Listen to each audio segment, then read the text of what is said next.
اعوذ باللہ من الشیطان الرجیم بسم اللہ الرحمن الرحیم۔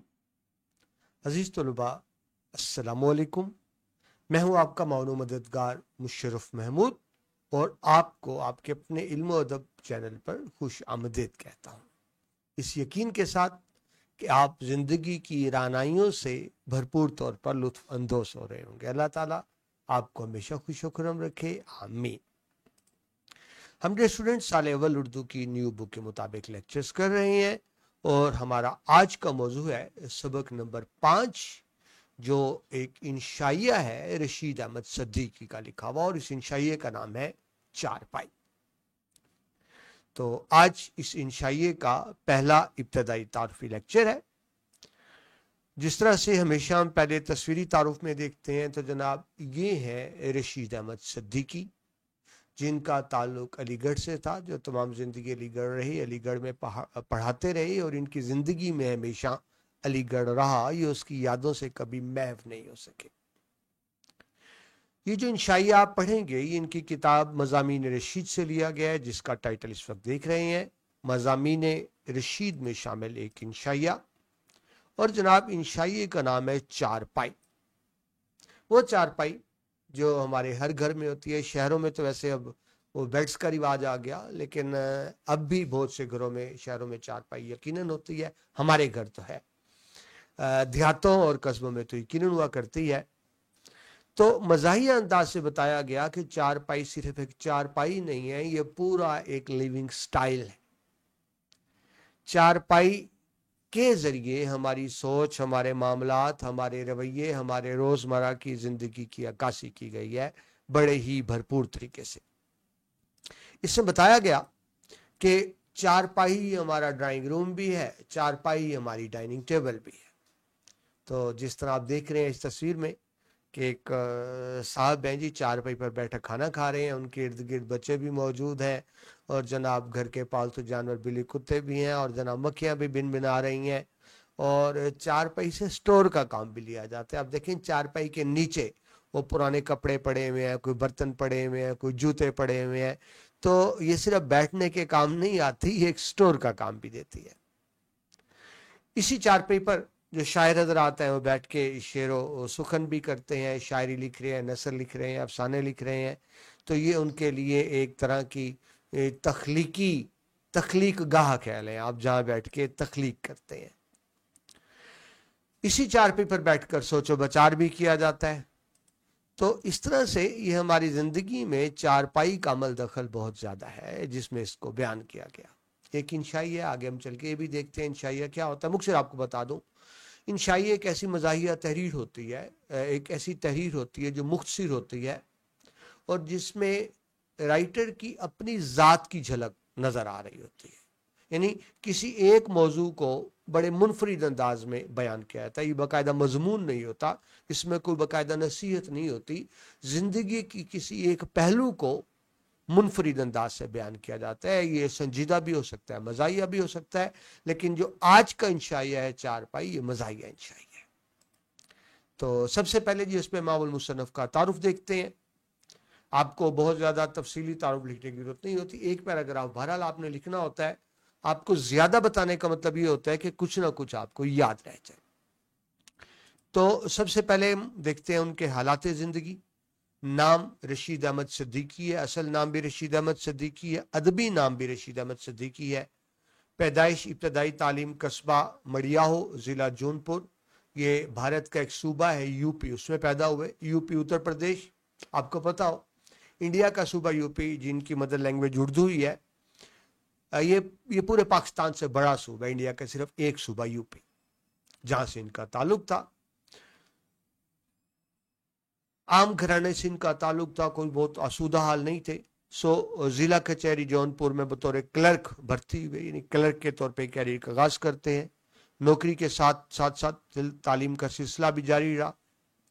علی گڑھ کالج سے فارسی میں ایم اے کیا، اور زمانے طالب علمی میں ہی شروع سے ہی یعنی مزاحیہ مضامین آپ نے لکھنا شروع کر دیے تھے۔ فطرتاً شروع سے ہی مزاح کی طرف آپ کی طبیعت مائل تھی۔ अली गढ़ कॉलेज से ही आपने तदरीस का आगाज़ किया 1922 में, यानी पढ़े भी वहीं पे और पढ़ाते भी वहीं से रहे। और फिर तरक्की करते करते जब अलीगढ़ कॉलेज अलीगढ़ यूनिवर्सिटी बना तो उसमें शोबा उर्दू के सदर मुकर्रर हुए। अलीगढ़ से ख़ास उन्स था, मज़ाह में एक शाइस्तगी भी थी और खुश तबई, यानी हंसी मजाक के हवाले से आपको नज़र आता है आपकी तहरीरों में। तंज़ो मज़ाह में गहरा शूर नज़र आता है आपका, लेकिन आपका जो मज़ा है तंज पर गालिब है। देखिए, मज़ाह वो होता है जो हमें हंसाता है, वो मज़ा है। तंज ये होता है जिससे दूसरा अपनी तौहीन या सुबकी महसूस करता है। तो वैसे तो तंज़ो मजाकों में की मानों में लेते हैं, लेकिन तंज हंसाने का काम करता है और मज़ा हंसाने का काम करता है, जबकि तंज में किसी की तौहीन का पहलू होता है। तो हम देखते हैं कि आप रशीद अहमद सिद्दीकी के मज़ाह का अंसर गालिब है, मज़ाह ज़्यादा है, तंज कम है। आप मजमून निगार भी हैं, आप खाका निगार भी हैं, इंशा पर्दाज भी हैं, और खतूत निगारी के मैदान में भी आपकी बहुत शोहरत है। आपकी तसानीफ की बात करें तो तंजियात व मज़ाकात आपके मज़ामीन की किताब है। मज़ामीन रशीद तो नाम से जाहिर हो रहा है मज़ामीन है। गंज हाय गराम आया आपकी खाकों की किताब है, बायोग्राफी की यानी। हम नफसान रफ्ता ये भी खाके हैं। हमारे जाकिर साहब का जिक्र, आशुफ्ता बयानी मेरी, जदीद उर्दू गज़ल, उर्दू रस्मुल ख़त और मकातीब रशीद अहमद सिद्दीकी, ये आपकी कुतब है। आपके असलूब की बात करें तो आपका असलूब सादा मगर पुरअसर है। बहुत मुश्किल जुमले इस्तेमाल नहीं करते, सादा सादा जुमले इस्तेमाल करते हैं, लेकिन अंदाज बहुत पुरअसर है। आपके अल्फाज में शाइस्तगी और तहजीबी पहलू नजर आता है। अलीगढ़ की पूरी तहजीब खड़ी नजर आती है आपकी तहरीर में। आपने समाजी रिवायात और सकाफती मसाइल पर रोशनी डाली है अपनी तहरीरों के जरिए। आपकी तहरीर जब हम पढ़ते हैं तो वो हमें गहराई से सोचने की दावत देती है। देखिए, अच्छी तहरीर वही होती है जो सोचने पर मजबूर करे। आपकी तहरीर सोचने पर मजबूर करती है। मुआशरती तजादात का इजहार है, जो कंट्राडिक्शन है हमारे यहाँ बड़े छोटे अमीर गरीब या ज़ाहिर व बातन की, उसका इजहार करते हैं। और जिस तरह बताया तंज पर मज़ा गालिब है, अलीगढ़ का नुमाया रंग है। मुबालगराई करते हैं, मुबालगराई बात को बढ़ा चढ़ा कर बयान करना, लेकिन वो मुबालगा बुरा नहीं लगता, अच्छा लगता है, पुरलुत्फ मुबालगा लगता है। यानी एक बात को समझाने के लिए उसको बढ़ा चढ़ा कर बयान करते हैं। आप इखलाक परस्त से ज्यादा खुद इखलाक मंद नजर आते हैं। इखलाक की तरबियत कम करते हैं, खुद बा इखलाक ज्यादा नजर आते हैं। हम क्योंकि उनके असलूब की बात कर रहे हैं तो चंद इनके जरीफाना यानी मज़ाहिया जुमले देखें, जिससे आपको अंदाजा हो जाएगा कि इनको किस कदर ग्रिप है कलम पर, जो कहना चाहते हैं बाआसानी कह देते हैं। जुमले देखिए, चंद जरीफाना जुमले। कहते हैं जी, हाजी साहब का जिक्र करते हैं। हाजी साहब शेर कहते हैं और बिस्किट बेचते हैं। शेर और बिस्किट दोनों खस्ता। जुमले का लुत्फ लीजिए, कितना पुलुत्फ जुमला। अरहर का खेत देहात की जनाना पार्लियामेंट है। काउंसिल और असेंबली का तस्वर यहीं से लिया गया, यानी खवातीन खेतों में जिस तरह गुफ्तगू करते हैं। और देखिए, कहते हैं जी, हिंदुस्तानी किसान को देखते हुए ये बताना मुश्किल है कि इसके बाल बच्चे मवेशियां हैं या मवेशियान इसके बाल बच्चे। मवेशियां जो जानवर पाले जाते हैं, तो यानी वो जानवरों से इतनी मोहब्बत करता है, वो समझ नहीं आती कि इसके वो बिल्कुल बच्चों की तरह पालता है। लेकिन इस बात को बड़े पुलुत्फ अंदाज में उन्होंने बयान किया है। और देखिए, कहते हैं जी, चारपाई हिंदुस्तान की आखिरी जाए पनाह है। फतह हो या शिकस्त, वो रुख करेगा हमेशा चारपाई की तरफ। तो चारपाई के हवाले से देखें किस तरह बयान करते हैं। एक और जगह लिखते हैं, हिंदुस्तान में जवानी का अंजाम दो तरीकों पर होता है, अक्सर शफा खाने में वरना जेल खाने में। एक और जगह लिखते हैं, इस जमाने में लोग अपनी कमजोरियों और दूसरों की बीवियों को आर्ट समझते हैं। तो ये चंद जरीफाना मज़ाहिया जुमले थे, लेकिन आप देखें कितनी गहराई है इन जुमलों में। मगर ज़हन में रखिए सिर्फ आपने मज़ाह नहीं लिखा, आपने संजीदा तहरीरें भी लिखी। तो आपकी संजीदा तहरीरों में से भी 3 जुमले जो आपके असलूब की नुमाइंदगी करते हैं। कहते हैं निशात, निशात कहते हैं खुशी मनाना, हंसना मुस्कुराना। कहते हैं निशात बुरी चीज नहीं, बल्कि निशात से मगलूब या उसका मोहताज होना बुज़दिली और कम मायगी है। क्या खूबसूरत जुमला। और देखिए, खुदा ने अपनी निजात इंसानों के सपुर्द नहीं की, बल्कि इंसानों की निजात इंसानों के सपुर्द की है। हक़ूक़ुल इबाद के वाले से खूबसूरत जुमला। और देखिए, कहते हैं नसीहत जुमला जिसमें एक पूरी तारीख खड़ी है, नसीहत आमेज जुमला। कहते हैं जो कौम सिर्फ अफसाने कहने सुनने पर उतर आती है वो जल्द ही खुद अफसाना बन जाती है। इन चंद ज़रीफाना और संजीदा जुमलों से आपको अंदाजा हो गया होगा कि आप कितने खूबसूरत राइटर हैं और कितनी आसानी से हर बात कह पाते हैं रशीद अहमद सिद्दीकी। आज जो आपने इनकी तहरीर पढ़नी है ये इंशाइया है, 4 पे 1 इंशाइया। तो देखिए इंशाइया क्या होता है जी। इंशाइया नसरी अदब की वो सिन्फ है जो मजमून की मानद लगती है, लगता है मजमून है लेकिन ये मजमून से अलग इसका अपना दर्जा है। इंशाइया में इंशाइया निगार आज़ादाना तौर पर अपनी तहरीर पेश करता है जिसमें उसकी अपनी शख्सियत का पहलू भी नजर आता है, यानी इसमें उसकी अपनी शख्सियत का इजहार हो रहा होता है। किसी खास नतीजे पर पहुंचे बगैर वो बात को खत्म कर देता है, यानी नतीजा कारी पर छोड़ देता है। मतलब इसको प्रॉपर एंड नहीं होता, बात को एक ऐसी जगह पर खत्म कर दिया जाता है कि जो कारी को सोचने पर मजबूर करे। मशहूर इंशा परदाजों की बात करें जिन्होंने इंशाइया लिखी, उनमें मोहम्मद हुसैन आज़ाद का नाम आता है, सर सैयद अहमद खान का नाम आता है, अबुल कलाम आज़ाद का नाम आता है, मिर्ज़ा फरतुल्लाह बेग का नाम आता है, पतरस बुखारी का नाम आता है, ख्वाजा हसन निज़ामी, इब्न इंशा और रशीद अहमद सिद्दीकी। इनको आप उर्दू के मशहूर बड़े इंशाइया निगार कह सकते हैं। मैंने भी आपको बताया इंशाइया मज़ाहिया भी हो सकता है, संजीदा भी। तो ये आप इंशाइया पढ़ रहे हैं, ये तंज़ो मज़ाह पर मुबनी है। तो पहले ये भी देख लेते हैं तंज़ो मज़ाह किसको कहते हैं। तंज़ो मज़ाह जिंदगी की नाहमवारियों और मज़ा का खेज अजीबो गरीब मज़े का खेज सूरत हाल को दिलचस्प अंदाज में पेश करने का असलूब है। जिंदगी के मामलात को दिलचस्प अंदाज में पेश किया जाता है जिसमें राइटर की अपनी शख्सियत भी नुमाया होती है। तंज में मज़ाक की आमेजिश से इसकी तलखी में कमी आ जाती है, यानी जो तलखी होती है तंज की उसमें ज़रा कमी आ जाती है। किस तरह से? जब हम इसके अंदर आमेजिश करते हैं, सॉरी ये तलखी गलत लिखा हुआ है, मैं साथ साथ इसको ठीक भी करता जाऊं। और पढ़ने वाला कुढ़ने की बजाय मुस्कुराने लगता है।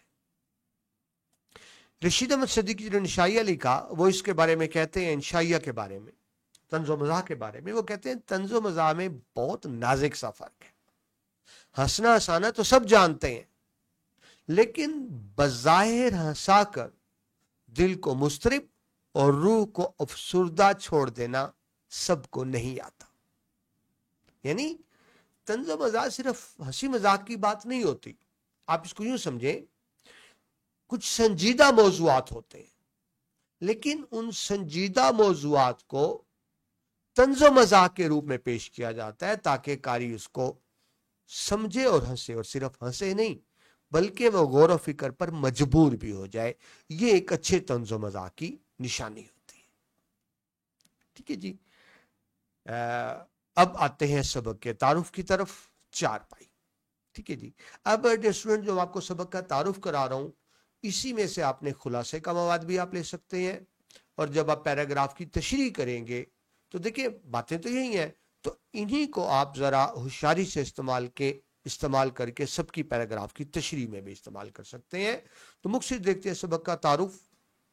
पहले मैं आपको बताऊं कि उर्दू के सबसे बड़े मज़ाह निगार हैं मुश्ताक अहमद यूसुफी, और उनके बाद इनका नाम आता है रशीद सिद्दीकी का। तो रशीद सिद्दीकी, मुश्ताक यूसुफी उर्दू अदब के 2 नुमायां नसर निगार हैं जिन्होंने अपनी तहरीरों में तंज़ो मज़ाह के ज़रिए मुआशरती रवैयों और रिवायात को निहायत खूबसूरती से बयान किया।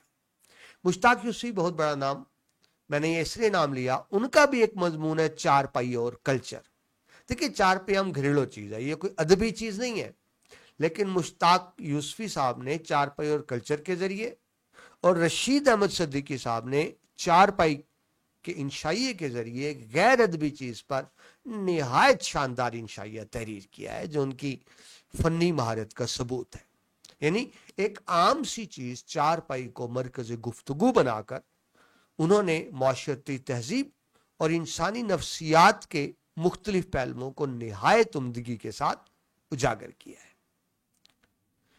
मुसन्निफ ने चारपाई के जरिए कौम की नफ्सियात हमारे सोचने का अंदाज, कौम की मुआशरत यानी रहन सहन और समाजी रिवायात और रवैयों का नक्शा इस उम्दगी से खींचा है कि हमारे सामने एक पूरा मंजर हमारी आंखों के सामने आ जाता है, चेहरे पर मुस्कुराहट आ जाती है। वो बताते हैं चारपाई सिर्फ एक सोने का जरिया नहीं है, बल्कि ये गुफ्तगू का, मेल जोल का, सियासी तबसरों का, बीमार की तीमारदारी का, मेहमानदारी का, हत्ता के अदालती कार्रवाइयों तक का मरकज रही है ये चारपाई। वो बयान करते हैं कि चारपाई हमारी तहजीब का एक लाजमी हिस्सा है। वो चारपाई की सादगी, इसकी इफादियत और इसके साथ जुड़े हुए सकाफती पहलुओं को बड़ी नरमी और शाइस्तगी के साथ बयान करते हैं। उनके इस बयान में रिवायत और जदीदियत का एक हसीन इम्तजाज नजर आता है। रिवायत, चारपाई रिवायती चीज है, लेकिन बयान करने का अंदाज उनका बहुत जदीद किस्म का है। ठीक है जी। तो अब ये जो मैंने आपको बातें बताई इस इंशाइये के बारे में, इनको आप बड़ी होशियारी से इस्तेमाल कर सकते हैं, खुलासे में भी और पैराग्राफ की तशरीह में भी। तो चलिए जी, इसके बाद हम बाकायदा रीडिंग की तरफ आते हैं। चारपाई इंशाइया हम तफसील से दे चुके, इंशाइया क्या होती है। तो पहला पैराग्राफ उर्दू में जो सबकी इक्तबास आप कहते हैं, चारपाई और मजहब हम हिंदुस्तानियों का ओढ़ना बिछोना है। ओढ़ना बिछोना क्या होता है? वो चीज जो हर वक्त हमारे काम है, हमारे हर वक्त इस्तेमाल की चीज, उसको ओढ़ना बिछोना कहते हैं। एक शेर मुझे याद आया, शायर कहता है, हम ओढ़ भी लेते हैं उसे वक्ते जरूरत, हम ओढ़ भी लेते हैं उसे वक्ते जरूरत, हमको ये मोहब्बत का बिछोना ही बहुत है। यानी वो मोहब्बत को ओढ़ना बिछोना बयान कर रहे हैं। तो ओढ़ना बिछोना क्या? जो हर वक्त काम आने वाली चीज। तो कह रहे हैं चारपाई और मजहब हम हिंदुस्तानियों का ओढ़ना बिछोना है।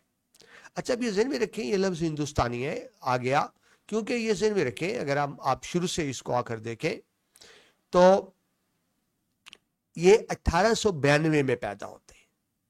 ठीक है जी। यानी जिंदगी का बेशतर हिस्सा इनका वही है जो पाकिस्तान बनने से पहले का है। तो जाहिर है उस वक्त एक ही मुल्क था, हिंदुस्तान। तो इस हवाले से आप हिंदुस्तान का नाम देखते हैं जी। चारपाई और मजहब, यानी हम चारपाई के बगैर हमारा गुजारा नहीं, और मजहब भी हमारा होना भी छोड़ना है। हर बात में मजहब को ले आते हैं और लाना भी चाहिए, और जिंदगी के हर मामलात में मजहब की तरफ ही रजू करते हैं।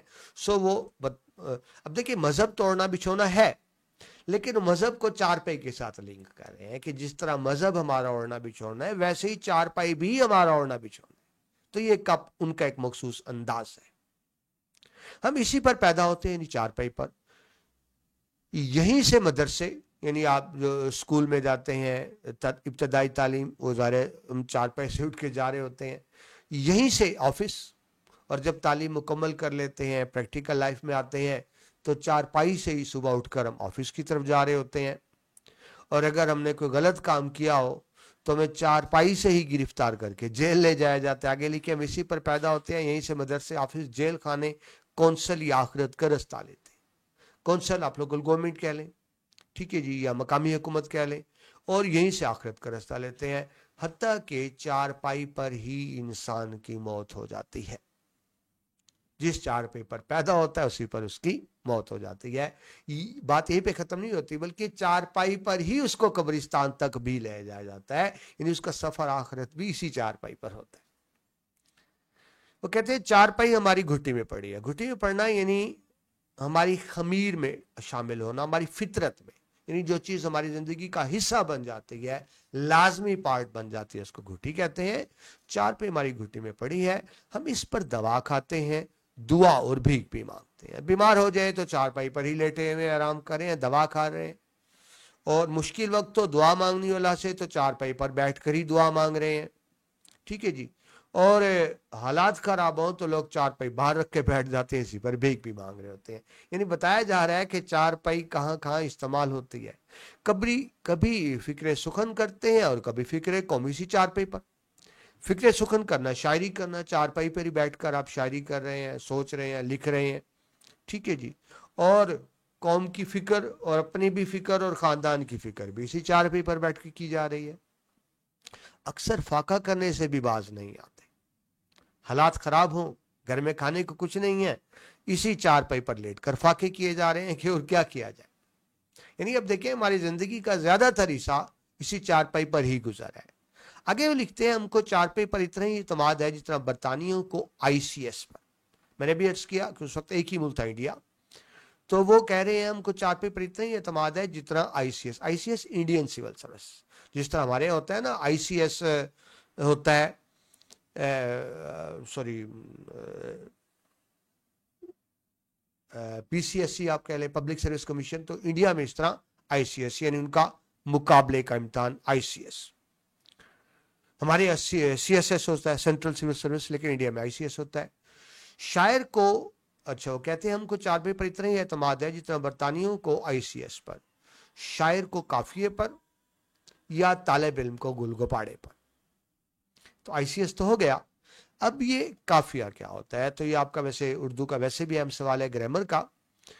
जो स्टूडेंट्स, काफिया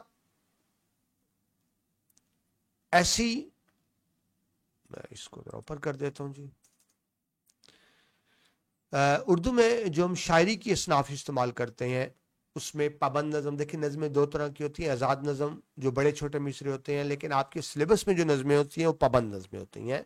तो पाबंद नज़म गज़ल या कसीदा में लाजमी इस्तेमाल होने वाले हम आवाज अल्फाज, हम आवाज जिनका बोलने में साउंड एक जैसा हो, जिस तरह हम कहते हैं ना आन, बान, शान, तान, कान। तो देखिए लफ्ज अलग अलग है, इनका साउंड एक जैसे, इसको काफिया कहते हैं। तो पाबंद नज़म हो, गजल हो या कसीदा हो, उसमें काफिया लाजमन है। काफिये के बगैर नज़म, गजल, कसीदा नहीं हो सकते, लाजमी हिस्सा है। तो इसलिए लिखा गया, यहाँ शायर मजाक के तौर पे कहता है कि शायर को इतना ही हमको चारपाई पर इतना ही एतमाद है जितना शायर को काफिये पर, क्योंकि काफी के बगैर शेर हो नहीं सकता। और वो तालिब इल्म में जो गुलगपाड़ा ना करे, यानी शोर शराबा ना करे। तो जिस तरह तालिब इल्म के साथ शोर शराबा लिंक कर रहा है, जिस तरह शायर के साथ काफिया उसके लिए जरूरी है, काफी के बगैर शायरी हो नहीं सकती। तो ऐसे ही हमारी जिंदगी भी नामुकम्मल है चारपाई के बगैर, कि हमारी ज्यादातर मसरूफियात, हमारा बेशतर हिस्सा इसी चारपाई पर ही गुजरता है जी। ये पहले पैराग्राफ की तशरीह मुकम्मल हुई और अब हम बढ़ते हैं दूसरे पैराग्राफ की तरफ। अच्छा, एक बात मैं आपको बताना भूल गया कि मुसन्नफ का ताल्लुक हिंदुस्तान से ही है। आपको पता है अलीगढ़ हिंदुस्तान में है, तो इसलिए आप नाम जब हिंदुस्तान देखते हैं तो ये वहीं पे पैदा हुए और वहीं पे इनकी सारी जिंदगी गुजरी। ये अलग बात है कि पहले तो एक ही मुल्क था, पाकिस्तान, हिंदुस्तान, यानी जो हिंदुस्तान का कल्चर है, तहजीब व तमद्दन है, वो और पाकिस्तान की एक ही जैसी है। बहुत सी चीजें, यानी जिस तरह चारपाई है, ये आपको मुश्तरका तहजीब और कल्चर नजर आता है, लेकिन बहरहाल आपका ताल्लुक हिंदुस्तान से है, आप हिंदुस्तान में ही रहे जी। सेकंड पैराग्राफ की तरफ बढ़ते हैं। चारपाई की मिसाल रियासत के मुलाजम से दे सकते हैं। रियासत आप कोई हुकूमत कह लें, गवर्नमेंट कह लें, मुल्क कह लें, तो तंजिया अंदाज है, यहां भी तंजो मजा है। वो कहते हैं रियासत की मिसाल, चारपाई की मिसाल रियासत के मुलाजम से दे सकते हैं। ये हर काम के लिए नामौजू होता है, इसलिए हर काम पर लगा दिया जाता है। यानी रियासत में ओहदे उन लोगों को दिए जाते हैं जो उसके मुस्तहिक नहीं होते। देखिए हर इंसान हर काम के लिए नहीं बना, लेकिन वो तंजन बात करते हैं कि ओहदे ऐसे शख्स को दिए जाते हैं, यानी एक शख्स का असल शोबा कुछ और है, उसकी तालीम किसी और मैदान में है, लेकिन उसको लगाया किसी और जगह पे हुआ है। तो जाहिर है जब इंसान अपने शोबे से हटकर किसी दूसरे शोबे में जाएगा تو وہ اپنی بہترین کارکردگی نہیں دے سکے گا. لیکن سرکاری معاملات میں ایسا ہی ہوتا ہے کہ ایک صاحب کی قابلیت کچھ اور ہے اور لگا کسی اور جگہ پہ دیا, یا سرے سے قابلیت ہے ہی نہیں اور ان کو کسی اہم جگہ پہ لگا دیا. تو سرکاری نوکریوں میں ایسا ہی ہوتا ہے. وہ کہتے ہیں, ایک مذاق سے ایک مثال دیتے ہیں. ایک ریاست میں کوئی صاحب ولایت پاس ہو کر ہے, ٹھیک ہے, ریاست آزاد خود مختار, ولایت کا مطلب ہوتا ہے بیرون ملک. لیکن ظاہر ہے کیونکہ انگلینڈ کے ایڈر رہے ہیں تو عام طور پر ولایت سے مراد انگلینڈ یا انگلستان لیا جاتا ہے, یعنی وہ انگلستان سے اعلیٰ تعلیم حاصل کر کے آئے. آپ جانتے ہیں یہ کلچر تھا یہاں کا, آپ حضرت علامہ اقبال کو دیکھ لیں, قائد اعظم کو دیکھ لیں, وہ بھی اعلیٰ تعلیم انگلینڈ سے حاصل کر کے آئے تھے. تو یہ ایسی کسی شخص کی مثال دی جا رہی ہے. ایک صاحب ریاست سے ولایت پاس ہو کر آئے, ریاست میں کوئی آسامی نہ تھی, یعنی کوئی سیٹ خالی نہیں تھی جن پہ ان کو اپائنٹ کیا جا سکتا, جو ان کو دی جا سکتی. آدمی سمجھ بوجھ کے تھے, ہوشیار چلاک تھے. یعنی راجہ صاحب کے کانوں تک یہ بات پہنچا دی کہ کوئی جگہ نہ ملی تو وہ لاٹ صاحب سے طے کر کے, لاٹ صاحب یعنی انگریز حکمرانوں سے طے کر کے آئے ہیں کہ راجہ صاحب کی جگہ پر ہی اکتفا کریں گے. اکتفا کرنا کافی سمجھنا, یعنی پھر وہ راجہ بنیں گے. یہ بلیک میلنگ ہے نا. دیکھیں اب بات کو سمجھیں. اب یہ مضمون بھی آج کا نہیں, آپ جانتے ہیں بہت پرانا ہے. آج کل تو لوگ نوکری کر کے تعلیم حاصل کر بے روزگار پھر رہے ہیں نا, روزگار نہیں ملتا, ڈگریاں لیے پھر رہے ہیں. لیکن پہلے ایسا نہیں تھا. جس کے پاس تھوڑی سی بھی تعلیم ہوتی تھی اس کو روزگار مل جاتا تھا, معقول روزگار مل جاتا تھا. اور خاص طور پہ اگر کوئی انگلینڈ سے تعلیم حاصل کر کے آتا تھا تو یہ ممکن ہی نہیں کہ اس کو روزگار نہ ملے. اس کو کسی بھی ریاست میں ایک شاندار اچھی جاب مل جاتی تھی کہ بیٹھ کے بے فکر ہو کر کھائے. لیکن یہاں یہ ایسا ہوا کہ ایک صاحب کسی ریاست سے جب باہر گئے, ولایت سے پڑھ کر آئے, تو اتفاق سے کوئی سیٹ خالی نہیں تھی جہاں کو ان کو اپائنٹ کیا جا سکتا. تو بلیک میلنگ پر اتر آئے, راجہ تک یہ بات پہنچا دی کہ پھر وہ خود راجہ کی جگہ پہ بیٹھیں گے. اب ذہن میں رکھیں, اس وقت جو راجہ ہوتے تھے وہ مکمل خود مختار نہیں تھے. بات کو سمجھیے, وہ اگر بظاہر خود مختار تھے بھی صحیح تو انڈائریکٹلی وہ انگلینڈ کے حکومت کے انڈر آتے تھے. یعنی بہت سے علاقوں پر, یہ تاریخی بات ڈیئر اسٹوڈنٹس آپ کو پتہ ہونا چاہیے کہ بہت سی جگہوں پہ تو انگریز نے براہ راست حکومت کی اقتدار سنبھال لیا, براہ راست علاقے انگریزوں کے انڈر تھے.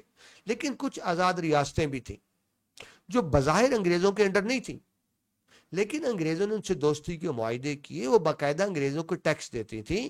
وہ انگریزوں کے انڈر اس طرح سے تھی کہ انگریزوں کی بات کو ٹال نہیں سکتی تھی, انکار نہیں کر سکتی تھی. ہاں ظاہری طور پر آزاد تھی. تو یوں سمجھیں ریاستوں کے جو حکمران تھے وہ دبتے تھے انگریزوں سے. سو بلیک میل کیا کہ میں تو انگریزوں سے وعدہ لے کے آیا ہوں کہ پھر راجہ ہی بنوں گا. سب راجہ صاحب کو اپنے اقتدار کی فکر پڑ گئی. سو کوشش کی گئی کہ ان کو کہیں نہ کہیں کھپایا جائے تاکہ یہ راجہ صاحب کے لیے پریشانی کا باعث نہ بنے. ریاست میں ہلچل مچ گئی. یہ بات سن کر کہ جناب وہ تو پھر راجہ کی جگہ پہ اکتفا کریں گے, ہلچل مچنا, بے چینی پھیلنا. نیچے آپ مشکل الفاظ کے معنی دیکھ رہے ہیں. اتفاق سے ریاست کے سول سرجن رخصت پر گئے ہوئے تھے. سول سرجن یہاں سرکاری ڈاکٹر کے معنی میں آیا ہے. تو وہ ڈاکٹر صاحب چھٹی پر تھے, رخصت پر گئے ہوئے تھے, چھٹی پر تھے. تو کیا کیا گیا, کیونکہ ان کی سیٹ خالی تھی, یہ ان کی جگہ پر تعینات کر دیے گئے, یعنی ان کو اپوائنٹ کر دیا گیا, مقرر کر دیا. اب ظلم دیکھیں, ڈاکٹر کی جگہ پہ جو صاحب باہر سے ڈگری لے کے آئے, وہ ڈاکٹر کی ڈگری نہیں لے کے آئے, ان کے پاس کوئی اور ڈگری ہے, لیکن ان کو ڈاکٹر صاحب کی جگہ پہ لگا دیا گیا کیونکہ ڈاکٹر صاحب کی سیٹ خالی تھی, وہ چھٹی پر تھے. تو ریاستوں میں ایسے ہی اپوائنٹمنٹس ہوتی ہیں. کچھ دنوں بعد سول سرجن صاحب واپس آئے تو انجینئر صاحب پر فالج گرا. اب مسئلہ ہوا, جب ڈاکٹر صاحب واپس آ گئے, انہوں نے اپنی سیٹ سنبھال لی, تو اب کیا کیا جائے, اب ان کو انجینئر لگا دیا گیا. یعنی فالج گرا, یا مذاق, فالج ویسے تو بیماری ہوتی ہے, یا فالج گرا کا مطلب ہے مصیبت آنا. تو اب انجینئر صاحب پر مصیبت آ گئی کہ انجینئر صاحب کو ہٹا دیا گیا, جو انجینئر کوالیفائڈ انجینئر تھے ان کو ہٹا کے کہیں اور لگا دیا گیا, اور جو باہر سے ڈگری لے کے آئے تھے انہیں ان کی جگہ پر انجینئر لگا دیا گیا. ان کی جگہ ان کو دے گی. آخری بار یہ خبر سنی گئی کہ وہ ریاست کی ہائی کورٹ کے چیف جسٹس ہو گئے تھے. ریاست کی سب سے بڑی عدالت ہائی کورٹ ہوتی ہے. हाई कोर्ट के नीचे डिस्ट्रिक्ट एंड सेशन कोर्ट होती हैं, उसके नीचे सिविल कोर्ट्स होती हैं जिसको दीवानी अदालतें कहते हैं, मजिस्ट्रेट होते हैं। लेकिन किसी भी रियासत या सूबे की सबसे बड़ी अदालत हाई कोर्ट होती है। हाई कोर्ट में बहुत से जजेस होते हैं, जो सबसे सीनियर जज होता है उसको चीफ जस्टिस कहते हैं। तो अपनी होशियारी चालाकी से चीफ जस्टिस हाई कोर्ट हो गए, हालांकि उन्होंने कानून की तालीम हासिल नहीं की थी। लेकिन वो यहीं पर नहीं रुके, वो जमाना शनास थे, वो दूर अंदेश भी थे, खुद तो चीफ जस्टिस हो गए, लेकिन वो साथ ही और अपने वली अहद को रियासत के वली अहद का मसाहिब बनवा देने की फिक्र में थे। वली अहद बेटा यानी खुद चीफ जस्टिस बन गए और इस कोशिश चक्कर में थे कि उनका जो बेटा है वो जो रियासत का वली अहद यानी रियासत के नवाब का बेटा और जो मुस्तकबिल का नवाब है, वो चाहते थे मेरे बेटे और उनके बेटे में दोस्ती हो जाए। मसाहिब कहते हैं जो उमरा के करीबी लोग होते हैं, करीबी दोस्त होते हैं, मशवरा देने वाले होते हैं। तो खुद चीफ जस्टिस बन गए और कोशिश थी कि उनका बेटा रियासत के राजा के बेटे के करीब हो जाए, ताकि जब वो मुस्तकबिल में राजा बने तो मेरे बेटे को भी कोई अच्छी सीट मिल सके। तो देखिए रियासत के मामलात ऐसे ही चलते हैं, यानी लोगों को वो सीट्स दी जाती हैं जिसके वो हकदार नहीं होते, लेकिन फिर भी उन सीटों के साथ चिमटे रहते हैं। ये बात क्यों की गई? बतौर मजा इसलिए बताई गई कि इसी तरह हम भी चारपाई के साथ चिमटे रहते हैं सारा दिन। तो आगे नेक्स्ट पैराग्राफ में कहते हैं यही हालत चारपाई की है। फर्क सिर्फ ये है कि ये उन मुलाजिम साहब से कहीं ज्यादा कारामद। मुलाजिम तो नाहल भी हो सकते हैं ना, लेकिन चारपाई तो बड़े फायदे की चीज है, इसको आप यानी बेकार नहीं समझ सकते। ठीक है जी, फर्ज कीजिए आप बीमार हैं, ठीक है जी, सफर आखिरत का सामान मुयसर हो या ना हो, अगर आपके पास चारपाई है तो दुनिया में आपको किसी और चीज की हाजत नहीं। हाजत जरूरत यानी बीमार है तो आप चारपाई पर ही पड़े हैं और वहीं आपका इलाज चल रहा है, यानी ये आप समझ लें कि चारपाई ने इस वक्त अब एक हॉस्पिटल की शक्ल इख्तियार कर ली है।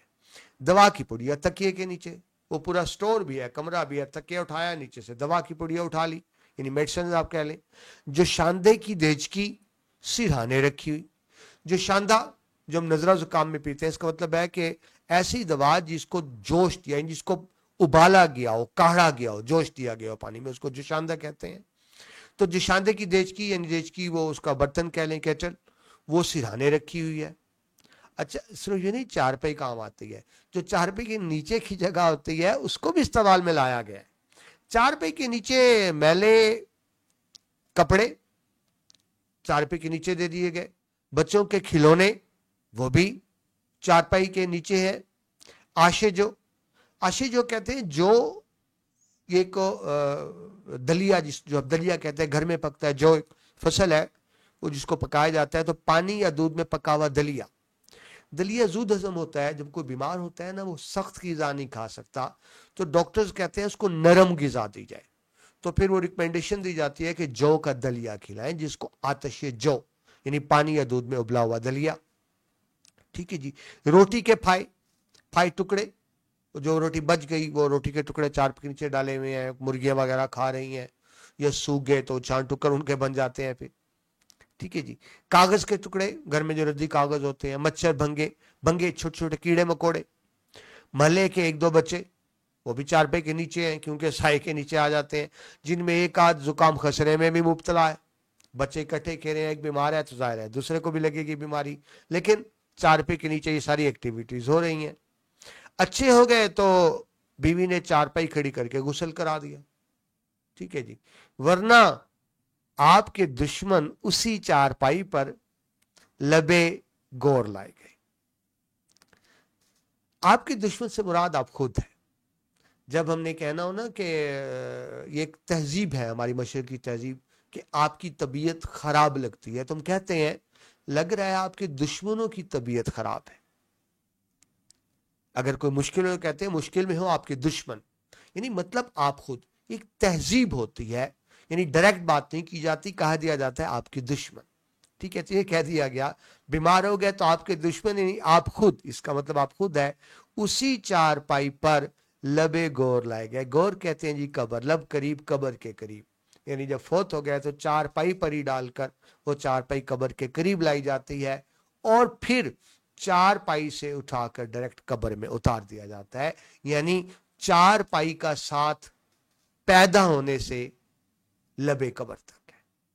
तो आप देखें राइटर ने किस खूबसूरती से इस इंशाइये में चारपाई के मुख्तलिफ अफादियत गिनाई है कि ये हमारी जिंदगी का लाजमी हिस्सा है जी। पैराग्राफ ने शुरू करते हैं जी तशरीह के वाले से। हिंदुस्तानी घरानों में चारपाई को ड्राइंग रूम, सोने का कमरा, गुसल खाना, किला, खानका, दवाखाना, संदूक, किताबघर, शफा खाना, सबकी हैसियत कभी कभी बायक वक्त वरना वक्त वक्त पर हासिल रहती है। ठीक है जी। चारपाई क्या है जी? Drawing room. ड्राइंग रूम क्या है? जहां मेहमानों को बिठाते हैं। तो अब देखिए हमारे घर को मेहमान आते हैं तो क्या किया जाता है? चारपाई पर एक नई चादर बिछा दी जाती है, उसको मेहमान को बिठाया जाता है, उसकी खातिरदारी की जाती है। तो ड्राइंग रूम भी वही है। सोने का कमरा, रात को सोते भी उस पर है। ठीक है जी। अगर इंसान बीमार हो तो चारपाई से चादर हटाकर उसी चारपाई पर ही इंसान गुसल कर लेता है। बच्चों को अक्सर माएं चारपाई पर ही गुसल करा देती हैं। ठीक है जी। वही किला भी है। किला जहां हम अपने आप को महफूज तस्वर करते हैं। ठीक है जी। तो वो हमारे लिए किले का काम भी दे रही है। वही खानकाह भी है। खानकाह कहते हैं दरबार को, जो मजहबी दरबार यानी इसको पीर खाना कह लें, जहाँ मजहबी शख्सियात होती हैं और जो इबादत या जो सिलसिला हो रहा होता है उसको खानकाह कहते हैं।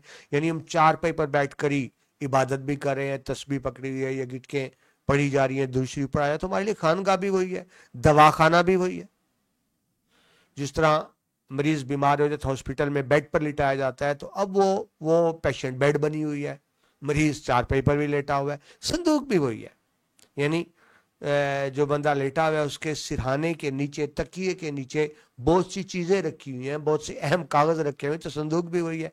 किताब घर भी वही है, साथ पढ़ने की कुछ किताबें पढ़ी हैं अगर वो बंदा पढ़ने लिखने वाला है। शफा खाना, हॉस्पिटल भी वही है, वहीं बैठकर दवाएं खाई जा रही हैं। ये हैसियत बायक वक्त, यानी ये सारी हैसियतें चारपाई को एक ही वक्त में हासिल है। वो ड्राइंग रूम भी है, वो किला भी है, वो संदूक भी है, वो शफाखाना भी है।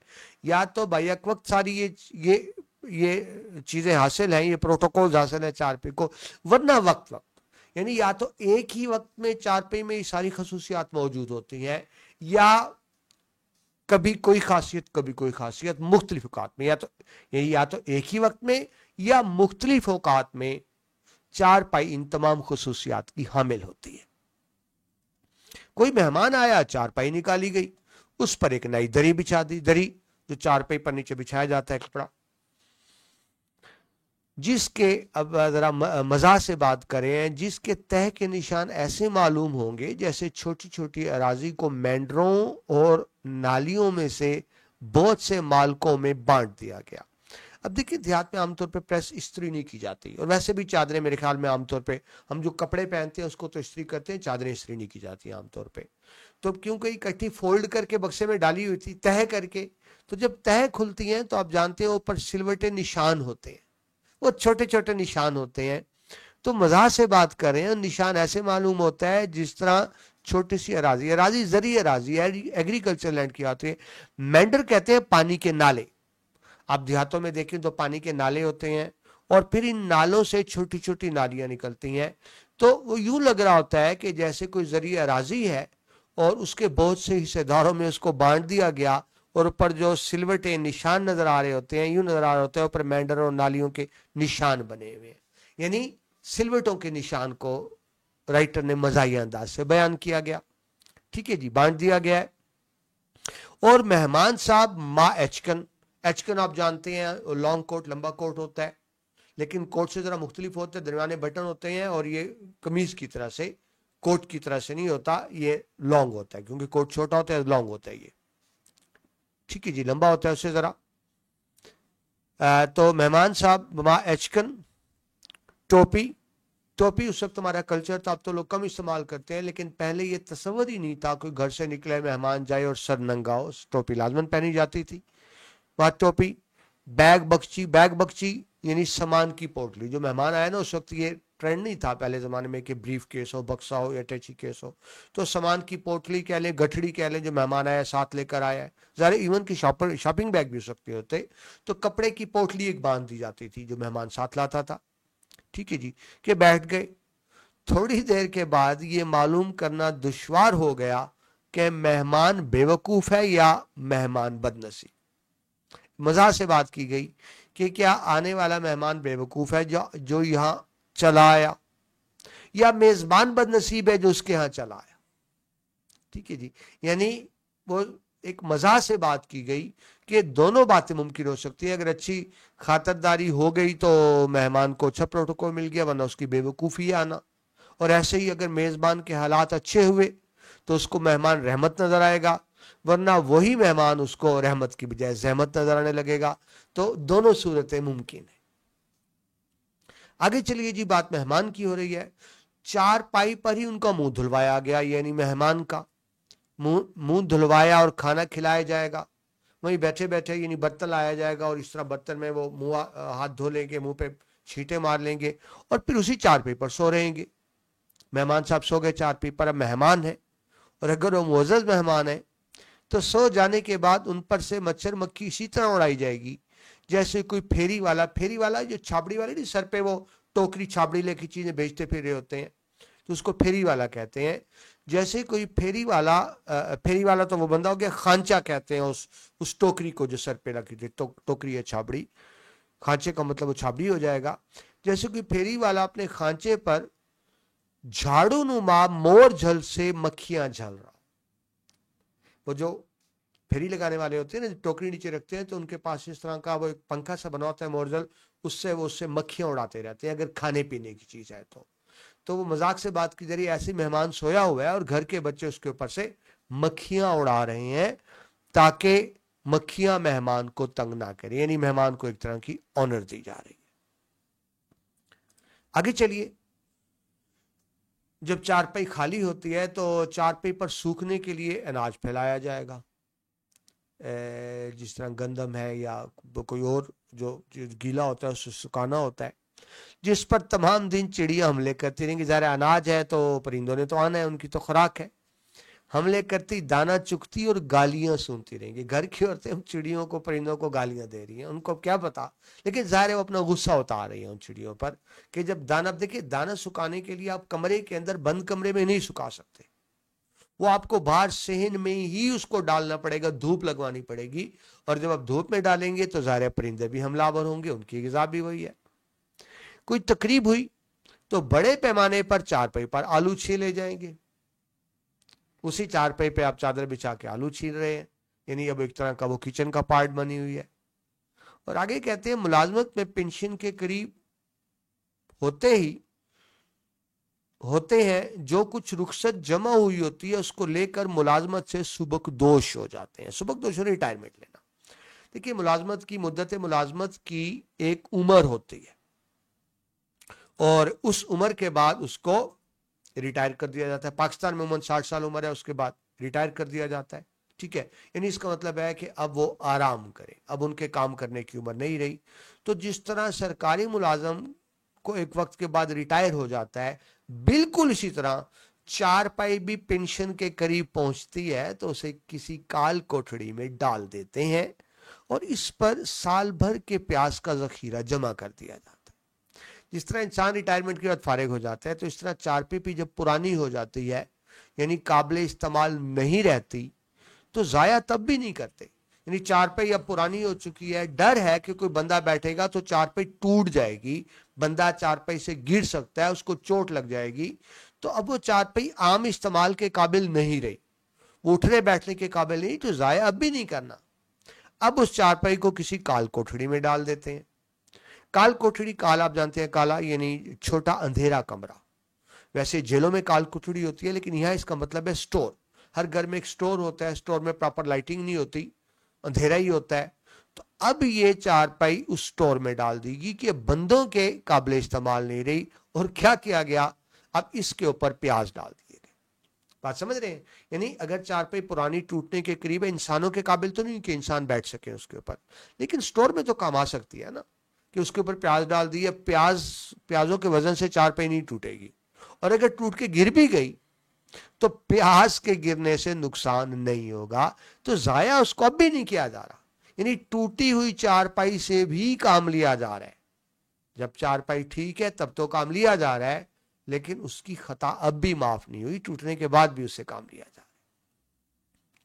رائٹر بیان کرتے ہیں ایک دفعہ دیہات کے ایک میزبان نے پیاز ہٹا کر اس خاکسار یعنی خاک سے بنا ہوا، مطلب کم تر حقیر، تو ہماری مشرقی روایات ہیں کہ اپنے آپ کو خاکسار کہا جاتا ہے، کہتے ہیں نا جس طرح کہتے ہیں میں آپ کا غلام، تو اسی طرح وہ اپنے آپ کو خاکسار کہہ رہے ہیں، یعنی حقیر مطلب خود۔ تو کہتے ہیں پیاز ہٹا کر خاکسار کو ایسی پینشن یافتہ چارپائی پر اسی کال کوٹھڑی میں بچھا دیا تھا، یعنی ان کے پاس جگہ کم ہوگی تو سٹور میں جو چارپائی رکھی ہوئی تھی جس پہ پیاز سٹاک کرتے ہیں، تو وہیں وہ رائٹر کہتے ہیں مجھے سلا دیا گیا، لیکن چارپائی پر تو پیاز تھے، اور اہتمام یہ کیا گیا پیاز کو چارپائی کے نیچے اکٹھا کر دیا گیا، یعنی وہ پیاز جو چارپائی کے اوپر پڑے تھے ان کو چارپائی کے نیچے ڈال دیا گیا، اور چارپائی کے اوپر مصنف کہہ رہے ہیں مجھے سلا دیا گیا۔ اب آپ جانتے ہیں پیازوں کی ایک سمیل ہوتی ہے، وہ اتنی ہوتی ہے کہ آنکھوں میں آپ کو جلن ہوتی ہے، چبھن ہوتی ہے، آنکھوں سے پانی آتا ہے۔ تو اب ساری رات مصنف کو سونا پڑا ایک ایسی چارپائی پر جس کے نیچے پیاز تھے، اور پیاز بھی بہت سے تھے، تھوڑے پیاز نہیں تھے۔ تو کہتے ہیں ازراہ تفنن یعنی مزاح کے طور پہ کہتے ہیں اس رات مجھ کو آسمان کے اتنے ہی طبق روشن مجھ پر آسمان کے اتنے ہی طبق روشن ہو گئے تھے جتنی ساری پیازوں میں چھلکے تھے، اور وہ یقیناً 14 سے زیادہ تھے۔ اب یہ مزاح میں بات کی گئی ہے کیونکہ ایک محاورہ ہے 14 طبق روشن ہونا، یعنی جب آپ بہت زیادہ حیران ہو، پریشان ہو، ہکا بکا رہ جائیں، یا کسی بہت بڑے مسئلے مصیبت میں پھنس جائیں، تو اس موقع پہ یہ محاورہ بولا جاتا ہے 14 طبق روشن ہونا۔ تو رائٹر مذاق سے بیان کرے ہیں کہ جب اس چارپائی پر سوئے تو ان کے سارے طبق روشن ہو گئے جو یقیناً 14 سے زیادہ تھے، یعنی 14 طبق روشن ہونا بھی حیرت کا اظہار ہے، لیکن وہ کہتے ہیں میری کیفیت اس سے بھی زیادہ تھی، مجھ پر تو 14 سے بھی زیادہ طبق روشن ہو گئے۔ تو اس طرح مزاح سے وہ اس انداز میں بات کرتے ہیں۔ آگے چلیں جی نیکسٹ پیراگراف پر، وہ کہتے ہیں چارپائی ایک اچھے باکس کا بھی کام دیتی ہے، باکس بکسا کہہ لیں، سٹور کا روم کہہ لیں۔ تکیے کے نیچے کس طرح کی گولیاں، تکیہ سرانہ اٹھاتے نیچے گولیاں رکھی ہوئی ہیں جن کے استعمال سے آپ کے سوا کوئی واقف نہیں ہوتا۔ حکیم، یہ ڈیئر اسٹوڈنٹ ذہن میں رکھیں پرانے زمانے کی بات ہے، اس وقت ڈاکٹرز نہیں حکیم ہوتے تھے، اور وہ دوائیاں بھی اس طرح مختلف کی پھکیاں اور مختلف طرح کی موجونے اور ارک وغیرہ ہوتے تھے۔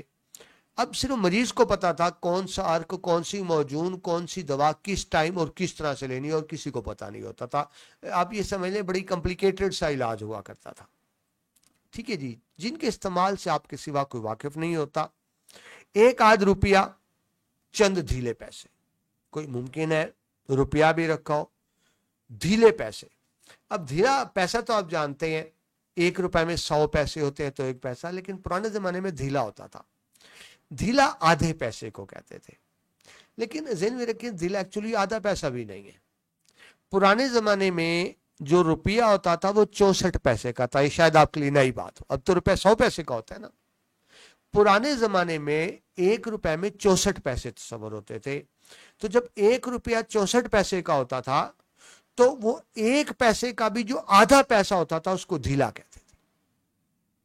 جب روپیہ 64 پیسے کا تھا تو اس میں سے بھی آدھا پیسہ تو اس کو ڈھیلا کہتے ہیں، مختصر آپ آدھا پیسہ سمجھ سکتے ہیں، ٹھیک ہے۔ تو 1 روپیہ چند ڈھیلے، یعنی سمجھ لیں کہ جس طرح ہم کہتے ہیں بڑے نوٹ اور چھوٹے نوٹ، تو روپیہ بھی ہے، چند ڈھیلے پیسے بھی ہیں۔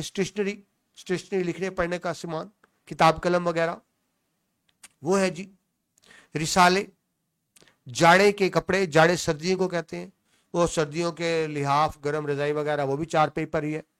تھوڑا بہت ناشتہ، کوئی کھانے پینے کی چیز بھی پڑی ہے، اس میں اب تھوڑا بہت ناشتہ سے مطلب ہے کوئی سوکھے ہوئے چنے ہو سکتے ہیں یا اس طرح کی کوئی چیز ہو سکتی ہے، کوئی فریش روٹی پراٹھا ٹائپ بھی ہو سکتی ہے جو رومال میں لپیٹ کے چارپائی کے ہی سرانے رکھا ہوا ہے۔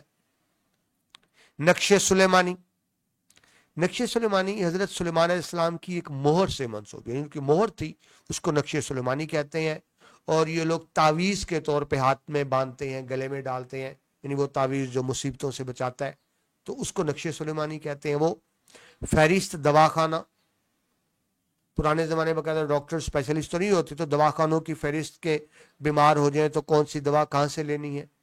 समन, समन होता है जी, अदालत जब तलब करती है तो अदालत में हाजिर होने का जो रिटर्न ऑर्डर तहरीरी हुक्म होता है उसको समन कहते हैं।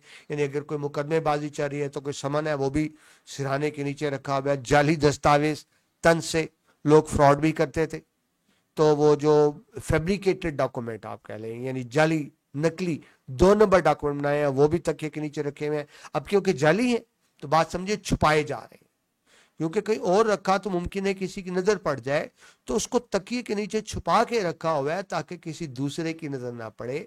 तो यह मतलब आप समझें, वो चीजें जो दूसरों से छुपाने की हैं वो भी चारपाई पे मौजूद है।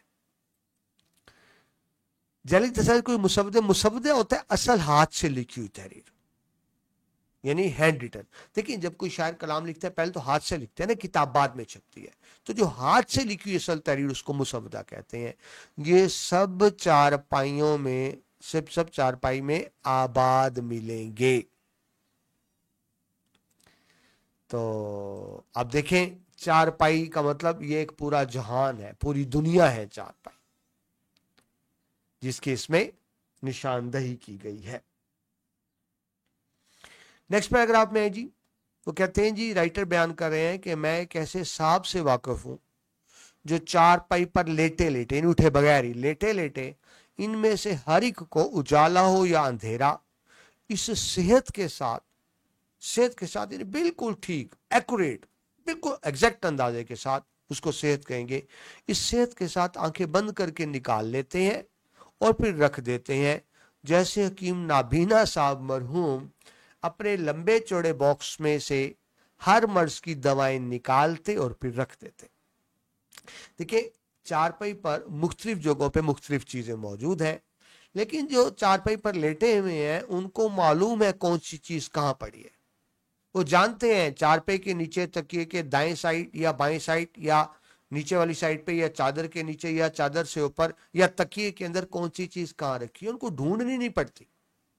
वो ऐसे हाथ रोशनियां दे रहा, डालते हैं, चीज निकालते हैं, वापस रख देते हैं। मजाक से कहा गया बिल्कुल हकीम नाबीना साहब की तरह। देखिए जो नाबीना होते हैं ना, नजर नहीं आता, उन्होंने निशानियां रखी होती हैं। आपने देखा होगा नाबीना अपने घर में बड़े आराम से चल फिर रहे होते हैं, उनको उन्होंने निशानियां लगाई होती हैं कि कमरा 10 फीट का है, उन्होंने कदम नापे होते हैं कि इतने कदम चलना है, फिर दाएं हो जाना है, फिर बाएं हो जाना है, कौन सी चीज कहाँ रखी है।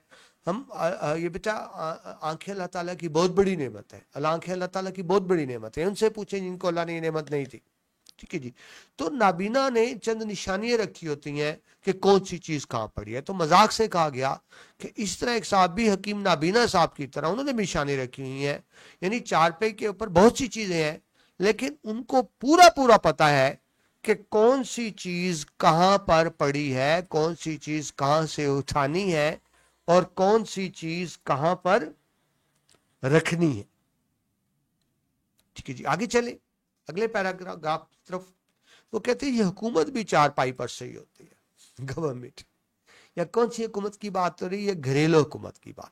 देखिए घर में भी एक हुकूमत है ना, घर का भी सरबराह, जिस तरह मुल्क का सरबराह होता है, घर का भी सरबराह है जिसका हुक्म माना जाता है और जो हुक्म चलाता है, और जो उसकी हुक्म ना माने वो उसको सजा भी दे सकता है और देता भी है। तो वही बात की जा रही है, हुकूमत भी चारपाई पर से होती है। खानदान के करता धरता नहीं, खानदान का बड़ा बुजुर्ग बाइख्तियार जिसके पास अथॉरिटी होती है, वो इसी चारपाई पर ही बर्जमान होते हैं, यानी बैठे रहते हैं। वो चारपाई पर बैठ के हुकूमत कर रहे हैं, वहीं से हर तरह के अहकामात जारी होते हैं, यानी हुक्म दिया जाता है। आलात सजा में अगर हुक्म पर अमल ना हो तो वो चारपाई पर बैठे ही सजा भी सुनाते हैं। ना सिर्फ सजा सुनाते हैं बल्कि सजा पर अमल भी कर देते हैं, यानी इमीडिएट एग्जीक्यूशन होती है, सजा पर फौरन अमल भी हो जाता है। और सजा पे अमल कराने के लिए मुख्तलिफ चीजें उनके पास चारपाई पर ही मौजूद है। आलात सजा में हाथ पांव है, ठीक है, पहले तो थप्पड़ मुक्के हो गए, ठीक है जी। जबान के अलावा डंडा है, चारपाई पर डंडा रखा हुआ है कि वहीं से डंडा हाथ पे मारना है, उठा के मारना है। जूता है, आपको पता है चारपाई इधर है, जूता साथ होगा, तो नीचे से जूता उठाया और रख कर मारा, वो तो सजा तामलोट, तामलोट कहते हैं पानी पीने का बर्तन। गड़वी पुराने जमाने में होती थी गड़वी, अब तो ग्लासों में इस्तेमाल होता है। एक गोल सा बर्तन होता है पानी पीने का, आप सिंपल पानी पीने का बर्तन समझ लें। तामलोट भी है जिन्हें अक्सर फेंक कर मारते हैं, यानी नीचे से उठाया यूं रख के मार। ये इसलिए तवक्कुफ करने में, ये इसलिए कि तवक्कुफ कहते हैं वक्फ कर ठहर जाना। उनको डर होता है कि अगर थोड़ी देर रुक जाए तो क्यों गुस्सा ठंडा ना पड़ जाए। लिहाजा ये इसलिए तवक्कुफ करने में गुस्से का ताव मध्यम ना पड़ जाए, यानी गुस्से की तेजी कम ना हो जाए, मतलब फौरन उठा के मार देना है। वो समझते हैं कि मैं थोड़ा ठहर गया तो ऐसा ना हो मेरा गुस्सा कम पड़ जाए और फिर मैं सजा ना दे सकूं, लिहाजा फौरन सजा दी, सजा सुना भी दी और फौरन अमल भी कर दिया। ये इसलिए कि तवक्कुफ करने में गुस्से का ताव मध्यम ना पड़ जाए और इन इलाज को मुजरिम पर इस्तेमाल करने की बजाय अपने ऊपर इस्तेमाल करने की जरूरत ना महसूस करने लगे। देखिए गुस्सा आया तो सजा तो मुजरिम को दी जाएगी ना, लेकिन वो समझ रहे हैं कि अगर थोड़ी देर में रुक गया, फौरन सजा ना दी तो मुमकिन है फिर खुद अपने आप को, नहीं देखिए जब सजा नहीं दे फिर बंदा कहते अपने आप को जी चाहता है जूते मारने को, तो बजाय इसके कि फिर खुद को सजा दी जाए, बेहतर यह है कि मुजरिम को सजा दी जाए और लिहाजा फौरन सजा पर अमल दरामद किया जाता है, तवक्कुफ नहीं किया जाता कि ऐसा ना हो कि कहीं गुस्सा ठंडा पड़ जाए। ये डर भी होता है कि गुस्सा ठंडा पड़ जाए। आगे चलिए जी, चारपाई ही खाने का कमरा भी है, ठीक है जी, खाना भी उसी पर खाया जा रहा है। बड़ा दिलचस्प मंजर कशी की गई है। बावर्ची खाने से खाना चला, खातून लेके आई, इसके साथ 5-7 छोटे बच्चे, इतनी ही मुर्गियां, 1-2 कुत्ते, बिल्ली और बेशुमार मक्खियां आ पहुंची। नहीं जैसे खाना आया बच्चे भी साथ आ गए कि चले हमें भी इसमें से कुछ मिलेगा, और घर में जो पालतू मुर्गी हैं वो भी, और घर में पालतू जानवर बिल्ली कुत्ते पालतू थे वो भी साथ आ गए। और जब खाना लगेगा तो आपको पता उसमें मक्खियां भी आएंगी और बेशुमार मक्खियां भी इर्द गिर्द भिन भिना रही हैं। सब अपने करीने से बैठ गए, सब, यानी वो साहब खाना खा रहे हैं तो सब उनके आस पास आकर बैठ गए हैं जी। ये आप तस्वीर में देख सकते हैं, आपको पहले भी तस्वीर दिखाई थी कि इंसान खाना खा रहा हो और सारे जानवर और मक्खियां इर्द गिर्द भिन बना रही हो तो फिर बंदे को गुस्सा आता है। आप तस्वीर में देख सकते हैं। तो वही बात कि ये गुस्सा, वो कहते हैं जी उनके ऊपर भी ये गुस्सा की कैफियत आप उस पर देख सकते हैं। वो जो खाना खा रहे हैं ज़ाहिर है गुस्सा ना बनता है, ठीक है। लिहाजा साहिब खाना सदर दस्तरखान है। सदर दस्तरखान यानी खाना उन्हीं के सामने रखा गया, वही खाना खा रहे हैं। अब गुस्से में है, गुस्सा किस चीज का, गर्मी लग रही है, सर पे मक्खियां बिन बिन आ रही हैं, बच्चे तंग कर रहे हैं, यानी वो सुकून से खाना नहीं खा पा रहे। तो जब वो गुस्से में होंगे तो ज़रा गुस्सा दूसरों पर उतरेगा। साहिब खाना सदर दस्तरखान है। एक बच्चा ज्यादा खाने पर मार कर खाता है, यानी बच्चे को रोटी का लुकमा दिया ज्यादा खा लिया तो उस पर मार बड़ी, कुछ ज्यादा क्यों खाया है। दूसरा बदतमीजी खाने पर, तमीज से नहीं खा सकते, उसको भी मार पड़ गई। तीसरा कम खाने पर, थोड़ा खा रहा है उस पर मार पड़ गई। चौथा ज्यादा खाने पर, और बकिया इस पर, यानी बकिया इस पर मार खाता है कि उनको मक्खियां खाई जा रही हैं, यानी मक्खियों की वजह से वो गुस्से का शिकार है, झुंझुलाहट का शिकार है, और ये गुस्सा किस पर उतारा है, बच्चों पर उतारा है। दूसरी तरफ बीवी मक्खियां उड़ाती है और शोहर की बदजबानी सुनती और बदतमीजी सहती जाती है। बीवी मक्खियां उड़ा रही हैं और शोहर बदजबानी कर रहे हैं, बदतमीजी से पेश आ रहे हैं। असल बात है खुद गुस्से में है, ठीक है, चिड़चिड़ापन आया हुआ है, और इसका इजहार वो किस तरह से कर रहे हैं, दूसरों पर गुस्सा उतार के कर रहे हैं। ठीक है जी, ये मुकम्मल हुआ जी। आगे बढ़ते हैं नेक्स्ट पैराग्राफ की तरफ। आगे बात क्या है जी, खाना खत्म हुआ, शोहर शायर हुए तो हाथ धोकर फिक्रे सुखन में चारपाई पर लेट गए। फिक्रे सुखन में यानी शेर कहने के वास्ते, गौर फिक्र कहने के लिए। कई दफ्तर में मुलाजम हुए तो इस तरह जान लेकर भागे जैसे घर में आग लगी, जल्दी से आग लगी तो फौरन भागता है, नौकरी पे जाना है, खाना खाए और फौरन उठकर भागे। और अगर कोई मजहबी आदमी हुए तो अल्लाह की याद में कैलुला करने लगे। मजहबी आदमी यानी जो दीनी तालीमात पर अमल पैरा हो, लेकिन ये मजाक से बात की गई कि वो मैं जी चलो मैं इबादत कर रहा हूँ, यानी इसमें ये भी हो सकता है, ये भी हो सकता है मजहबी आदमी, और ये भी हो सकता है कि बाकी कामों से जान छुड़ाने के लिए मजहबी बने हुए हैं। देखिए ना, मजहबी होना और मजहबी जाहिर करना, ये दोनों कैफियत इसके अंदर आ जाती हैं। लिहाजा कैलुला करने लगे। कैलुला होता है आराम करना। इबादत का मतलब ये तो नहीं कि आप चारपाई पर लेट कर आराम करने लगे। अब आराम कर रहे हैं कामों से बचकर, और क्या कह रहे हैं, मैं जी इबादत कर रहा हूं। तो ये सिलसिला भी होता है। आगे चलें जी। चारपाई हिंदुस्तान की आबो हवा, तमद्दन व मुआशरत, जरूरत और एजाद का सबसे भरपूर नमूना है। अब आबो हवा किसको कहा गया? दरअसल ये आबो हवा से मतलब है हवा और पानी की तासीर। देखिए हम जहाँ रहते हैं, हवा की अपनी तासीर, पानी की अपनी तासीर होती है। अब देखिए गर्म इलाकों के लोगों के मिजाज में चिड़चिड़ापन होता है, गर्मी होती है। सर्द इलाकों के लोग ठंडे मिजाज के होते हैं। तो ये मौसम, आबो हवा, पानी इंसान की शख्सियत पर, उसके रवैयों पर, उसकी आदत पर असर डालते हैं। तो करीब चारपाई हिंदुस्तान की आबो हवा, तमद्दन व मुआशरत, तमद्दन रहन सहन के तरीकों को कहते हैं, हमारे लाइफ स्टाइल को कहते हैं। मुआशरत कहते हैं इज्तमाही ज़िंदगी, यानी ओवरऑल हमारा जो स्टाइल होता है, मजमूई इज्तमाही ज़िंदगी को मुआशरत कहते हैं। ज़रूरत और एजाज से भरपूर नमूना है, यानी वो कहते हैं चार पाई के ज़रिए ही आप हमारी तहजीब व सकाफत को समझ सकते हैं, हमारी मुआशरत को समझ सकते हैं, हमारे मिजाज और रवैयों को समझ सकते हैं कि चार पाई से इन सब का इजहार होता है। हिंदुस्तान और हिंदुस्तानियों की मानद ढीली ढाली।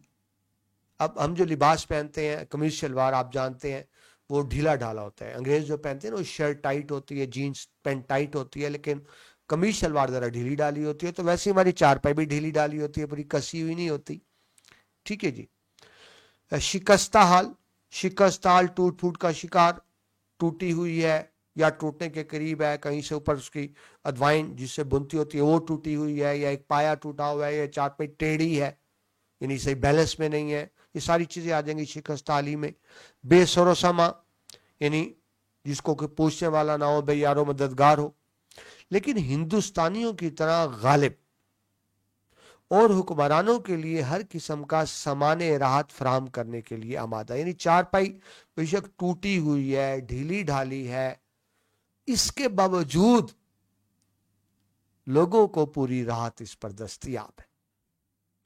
ठीक है जी, यानी इसके बावजूद लोग इस पर लेटने में सुकून महसूस करते हैं। और आगे बताया गया, कूच और सूफे के दिलदादा, कूच कहते हैं गद्देदार नशीस, यानी जो गद्दे बिछे होते हैं, सुकूच कहते हैं सोफे जो जिसपे फोम लगे होते हैं। सोफे के दिलदादा, दिलदादा किसको कहते हैं? चाहने वाले, पसंद करने वाले। तो कूच और सोफे के दिलदादा और ड्राइंग रूम के असीर, ड्राइंग रूम जो जो अलग कमरे होते हैं मेहमानों को बिठाने के लिए, तो जिनके घर ड्राइंग रूम होते हैं, असीर यानी जो ड्राइंग रूम पसंद करते हैं, ड्राइंग रूम की मोहब्बत में गिरफ्तार है, इस राहत आफियत का क्या अंदाजा कर सकते हैं जो चारपाई पर मुयस्सर है। यानी इसमें बताया गया, जो मगरबी तहजीब को पसंद करते हैं, मगरबी तहजीब के ड्राइंग रूम बनाए हुए हैं, सोफे कोच को पसंद करते हैं, उनको क्या पता चारपाई कितनी बड़ी नेमत है। चारपाई की नेमत से सिर्फ वही जान सकता है जिसने चारपाई इस्तेमाल की, जो चारपाई का नेमतों से शनासा हो। मगरबी तहजीब को पसंद करने वाले दिलदादा ये जान ही नहीं सकते कि चारपाई हमारी जिंदगी में कितनी अहम है और इससे क्या क्या काम लिए जाते हैं। तो करते हैं जी पैराग्राफ से, जिसमें वो बयान करते हैं कि शोरा ने इंसान की खुशी और खुशहाली के लिए कुछ बातें मुंतखब कर ली हैं, मसलन सच्चे दोस्त, शराफत, फरागत और गोशाई चमन। हिंदुस्तान जैसे गरीब मुल्क के लिए ऐशो फरागत की फहरिस्त इससे मुख्तसर होनी चाहिए। मेरे नज़दीक तो सिर्फ एक चारपाई इन तमाम लवाजम को पूरा कर सकती है। بتایا گیا کہ شعرا کے ہاں چند ایک موضوعات ہیں، جب شعرا شاعری کرتے ہیں تو چند ایک موضوعات ہیں جن کے گرد ان کی شاعری گھوم رہی ہوتی ہے. تو ایک شعرا نے تصور کر لیا ہے کہ انسان کی خوشی اور خوشحالی کے لیے کیا چیزیں چاہیے. سچے دوست ہوں تو انسان کی زندگی میں خوشی خوشحالی آ جاتی ہے. اسے شرافت ہونی چاہیے، یعنی فراغت کہتے ہیں فرصت کو، یعنی مالی خوشحالی ہونا، پریشانیاں نہ ہونا، اس کو فراغت کہتے ہیں. تو زندگی میں اگر فراغت ہو تو خوشی خوشحالی بھی ہوتی ہے. ٹھیک ہے جی. لیکن وہ مزاح سے بیان کر رہے ہیں کہ ہندوستان ایک غریب ملک ہے، تو ہمیں چاہیے کہ خوشی خوشحالی کے فہرست کو ذرا مختصر کر لیں. یعنی خوشی اور خوشحالی کی ساری چیزیں تو اس معاشرے میں میسر آ سکتی ہیں جو معاشرہ امیر ہو. ہم تو غریب معاشرہ ہیں، ہم تو مظلوم ہیں، محکوم معاشرہ ہیں. لہٰذا وہ کہتے ہیں ہمارے ہاں تو صرف 4 پائی ہی ان تمام لوازم کو پورا کر سکتی ہے. لوازم ضروریات یعنی جو شعراء کے نزدیک عیش و عشرت کی چیزیں ہیں، تو صرف ایک 4 پائی، یعنی جس کے پاس یہ 4 پائی دستیاب ہے تو آپ سمجھیں کہ وہ عیش و عشرت کی زندگی گزار ہے. یعنی یہ 4 پائی ہماری زندگی میں اس حد تک اس کا عمل دخل ہوتا ہے. آگے چلیں جی. نیکسٹ پیراگراف وہ کہتے ہیں بانوں کی ٹوٹی ہوئی 4 پائی جیسے مکہ کے کھیت میں بطور مچان باندھ دیا گیا ہے. باندھ کیا ہوتا ہے؟ ایک فصل ہوتی ہے مونج سے بنا ہوا رسا. یعنی اگر آپ نے 4 پائیاں دیکھی اور یقیناً دیکھی ہوں گی تو وہ جس رسے سے، اب تو پلاسٹک کی بھی بنتی ہوتی ہے نا، نہیں، وہ جو رسا جسے 4 پہ بنی جاتی ہے وہ ایک فصل ہوتی ہے مونج، اس سے وہ رسا بنایا جاتا ہے، تو اسے باندھ بھی کہتے ہیں. تو وہ باندھ کی ٹوٹی ہوئی 4 پائی جسے مکہ کھیت، ٹوٹی ہوئی 4 پائی نہیں، وہ 4 پائی جو ناکارہ ہو چکی، یعنی وہ جو گھر میں قابل استعمال نہیں ہے. آپ نے پہلے بھی دیکھا، دیکھیں ہم بنیادی طور پہ غریب معاشرہ ہے، ترقی پذیر معاشرہ ہے، تو ہم جو چیزیں خراب ہو جاتی ہیں، ضائع ہو جاتی ہیں، ناقابل استعمال ہوتی ہیں، ہم ان کو بھی ضائع نہیں کرتے، خراب نہیں کرتے، ان کو کسی اور استعمال میں لے آتے ہیں. جس طرح ہمارے ایک عام رواج ہے ٹوتھ برش جسے دانت صاف کیے جاتے ہیں، جو اگر ٹوتھ برش خراب ہو جاتا ہے ہم اس کو ضائع نہیں کرتے، ہم یہ کرتے ہیں کہ اس میں ایک سوراخ کر کے اس کو ہزار بند دانی بنا لیتے ہیں، نالا دانی اس کو کہتے ہیں، اس کے طور پہ لے آتے ہیں، ضائع اس کو بھی نہیں کرتے. ٹھیک ہے جی. جی. تو بانوں کی ٹوٹی ہوئی 4 پائی جو ناکارہ ہو چکی ہے، جیسے مکہ ایک فصل ہوتی ہے مکئی، جس کو آپ کارن کہتے ہیں، وہ مکئی کے سٹے آپ کھاتے ہیں، کارن، وہ مکئی کو مکہ کہا گیا. مکہ کے کھیت میں بطور مچان باندھ دیا گیا. مچان کیا ہوتا ہے؟ کھیتوں میں پرندے آ کے کھیت خراب کرتے ہیں، فصل خراب کرتے ہیں، یا ایون کہ انسان بھی بعض اوقات. تو مچان ہوتا ہے کھیت میں ایک اونچی جگہ بنائی جاتی ہے جہاں پر بیٹھ کے کاشتکار نگرانی کرتا ہے، یعنی کوئی پرندے وغیرہ ان کو اڑاتا ہے. تو کھیت کی نگرانی کے لیے یا فصل کی نگرانی کے لیے ایک اونچی جگہ بنائی جاتی ہے جس کو مچان کہتے ہیں. ٹھیک ہے جی. تو اب کیا ہے کہ اس 4 پائی کو جو ٹوٹی ہوئی ہے مکہ کے کھیت میں بطور مچان باندھ دیا گیا اونچا کر کے. ہر طرف لہلاتے کھیت ہیں، یعنی فصلیں کھڑی ہیں. بارش نے گرد و پیش کو شگفتہ اور شاداب بنا دیا. گرد و پیش راؤنڈ اباؤٹ ارد گرد جو مناظر ہے بڑے خوبصورت ہے. شگفتہ اور شاداب، ویسے بھی آپ کو پتہ ہے بارش ہوتی ہے تو موسم خوشگوار ہو جاتا ہے، اور آپ جانتے ہیں بارش سے صرف موسم نہیں، انسان، چرند پرند سب پر ایک خوشگوار تبدیلی آتی ہے جس کا اظہار کیا گیا. دور دور جھیلیں جھمکتی جھلکتی نظر آتی ہیں، جھمکتی جھلکتی چمکتی ہوئی.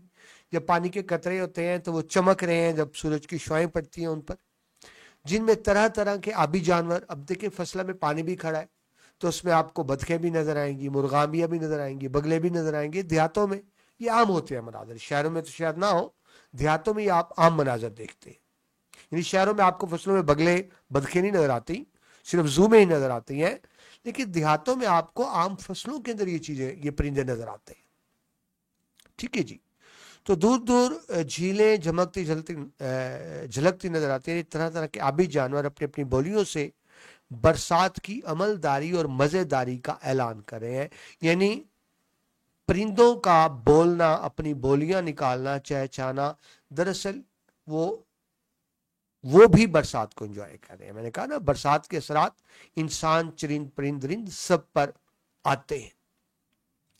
مچان پر بیٹھا کسان کھیت کی رکھوالی کر، यानी बारिश से किसान भी लुत्फ अंदोज हो रहा है, अच्छा मौसम से वो भी लुत्फ अंदोज हो रहा है, लेकिन वो सिर्फ लुत्फ अंदोज नहीं हो रहा, वो अपनी ड्यूटी भी कर रहा है, वो निगरानी भी कर रहा है उसके। यहाँ अब बात की जा रही है किसान के फाइनेंशियल हालात की बात की जा रही है, उसके यहाँ ना आसाइश है ना आराइश।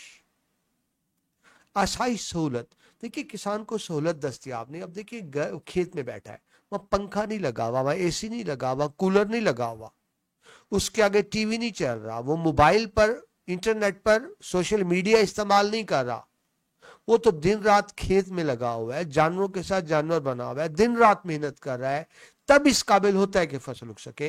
यानी जिंदगी की बुनियादी सहूलियात आसाइशें उसको हासिल नहीं है, ना उसके आसाइश है ना आराइश। आराइश क्या होती है? सजावट। घर में उसके आराइश से सहूलत की चीजें दस्तियाब नहीं है, ऐसी नहीं है, टीवी नहीं है, उसके पास ऐसी कोई चीजें नहीं है। आराइश कोई डेकोरेशन की चीजें नहीं है, सादा सा घर है, कच्चा मट्टी का गारे का बना हुआ, न इल्म फजलो, पढ़ा लिखा भी नहीं है। उसका बाप भी अनपढ़ था, जिम्मेदारा करता था, फसलों में काश्त करता था, अब बेटा भी वही कर रहा है, इल्म फजल नहीं है, ना उसके पास दौलत इक्तदार है, लेकिन वो दिन रात फसल में जुटा हुआ है, फसल में लगा हुआ है, काश्तकारी में लगा हुआ है। लेकिन ये सब चार पर बैठे उसी किसान की मेहनत का करिश्मा है। आप जब देखते हैं बड़ी बड़ी फसलें भी हुई हैं जो हम खाते हैं, मैं आप, हम जो रोटी अनाज खाते हैं, ये उसी किसान ने उगाया है।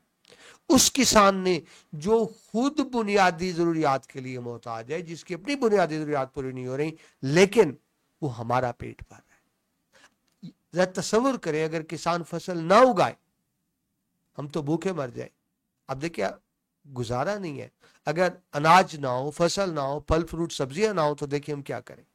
ये वो किसान कर रहा है जिसके अपने हालात अच्छे नहीं है, लेकिन उसने हमारी जिंदगी में सहूलियात दी हुई है। और फिर एक दिन आएगा जब उसकी पैदावार को चोर, मुहाजिन या जिम्मेदार लूटेंगे। अब ये संजीदा बात की जा रही है। मुहाजिन वो जो सूद पर उधार देता है। देखिए जब किसान ने फसल काश्त करनी है, सिर्फ मेहनत नहीं, पैसा भी चाहिए। अगर उसे पानी लगाने ट्यूबवेल से खरीदना पड़ेगा, स्प्रे करने खरीदना पड़ेगा, खाद डालनी है खरीदनी पड़ेगी, हल चलाने उस पर खर्चा होगा, ट्रैक्टर ट्यूबवेल पे खर्चा होगा, पैसे उसके पास है नहीं, फिर वो उधार लेता है और उधार मिलता है सूद पर। हिंदुस्तान में पहले बहुत ज्यादा रिवाज था, खैर अब भी है वहां, तो सूद पर उधार लेन देन का। अब होता क्या है, जब किसान की फसल तैयार होती है तो मुहाजन आ जाता है और एक बड़ा हिस्सा वो ले जाते हैं। यानी असल रकम तो वापस करनी ही करनी है। यानी समझे अगर उसने 1000 रुपए उधार लिया है तो वापस 1000 नहीं, 1500 करे, 500 सूद है। और बाजू का सूद बहुत ज्यादा होता है। ये भी मुमकिन है 1000 उधार लिए 1000 ही ऊपर सूद हो, और ये भी मुमकिन है 1000 के उधार पर सूद 1000 से भी ज्यादा हो। तो किसान गरीब को क्या मिला बेचारे को? वो तो मुहाजन आया और असल रकम सूद की शक्ल में उसकी सारी जो मेहनत थी। देखिए किसान फसल को बच्चों की तरह पालता है, वो सारी मेहनत से जो मुआवजा था कौन ले गया? मुहाजन, जिसको चोर, वही उसी को चोर कहेंगे। चोर ले गया, मुहाजन ले गया, जिम्मेदार ले गया। अगर उसकी अपनी जमीन नहीं है, अपनी जमीन है तो और बात है, अगर अपनी जमीन नहीं है, किसी की जमीन पर काम कर रहा है, मजदूरी कर रहा है, तो मेहनत तो उसने की, और फसल कौन ले गया? जिम्मेदार। और वो बेचारा वहीं का वहीं गरीब रह गया, बुनियादी जरूरतों को तरसता रह गया। कमा कौन गया? जिम्मेदार कमा गया, मुहाजिन कमा गया, वो चोर कमा गए। ये चोर, आप ये हमारे सरमायादारी निजाम को भी कहा जा सकता है, जिस निजाम में गरीब गरीब से गरीब तर होता चला जा रहा है, और उसी गरीब की मेहनत की कमाई से, उसी के खून पसीने की कमाई से अमीर अमीर से अमीर तर होता चला जा रहा है। ठीक है जी। तो आखिर में कहा गया, हाय वो उसी चारपाई पर उसको सांप डस लेगा और किस्सा पाक हो जाएगा। एक दिन आएगा, उसी चारपाई पर निगरानी करे, खुली जमीनों में फसलों पे सांप भी होते हैं, सांप डस लेगा, किस्सा पाक हो जाएगा, यानी वो मर जाएगा, इस दुनिया से चला जाएगा, और अब उसकी जगह उसका बेटा ले लेगा, और उसका बेटा भी वैसे ही मेहनत करता रहेगा, अमीरों के दूसरों के पेट पालता रहेगा, और एक दिन वो भी ऐसा मर जाएगा। यानी बताया गया कि गरीब किसान की जिंदगी किस कदर मुश्किल है। वो किसान जो हमारी जिंदगियों में आसानियां आते हैं, लेकिन उनकी अपनी जिंदगी किस कदर मुश्किल होती है। ये वो मुआशरती तफावुत है, डिस्क्रिमिनेशन है, जिसको बयान किया गया। यानी ये इसके अंदर हमारे लिए सवाल है कि हमें चाहिए कि मजलूम तबकात को भी चले बहुत ना सी, कम से कम इतना तो हो कि अपनी बुनियादी जरूरियात पूरी कर सके। लेकिन एक किसान, एक मजदूर दिन रात, सुबह से रात तक मेहनत करने के बावजूद अपनी बुनियादी जरूरियात की तकमील की भी पूरी नहीं कर पाता, उसके लिए भी दूसरों का मोहताज है। आगे चलिए जी, पैराग्राफ में बताया गया बरसात ही का मौसम है, गांव में आमों का बाग, एक मंजर कशी की गई, कभी धूप कभी छांव, जिस तरह देहात में होता है। कोयल कूकती यानी परिंदे चहचहा रहे हैं, हवा लहकती है, हवाएं भी लहकना यानी इठला के चलना, मतलब हवाओं का चलना, अदा से चलना। गांव के लड़के लड़कियां धूम मचा रहे हैं।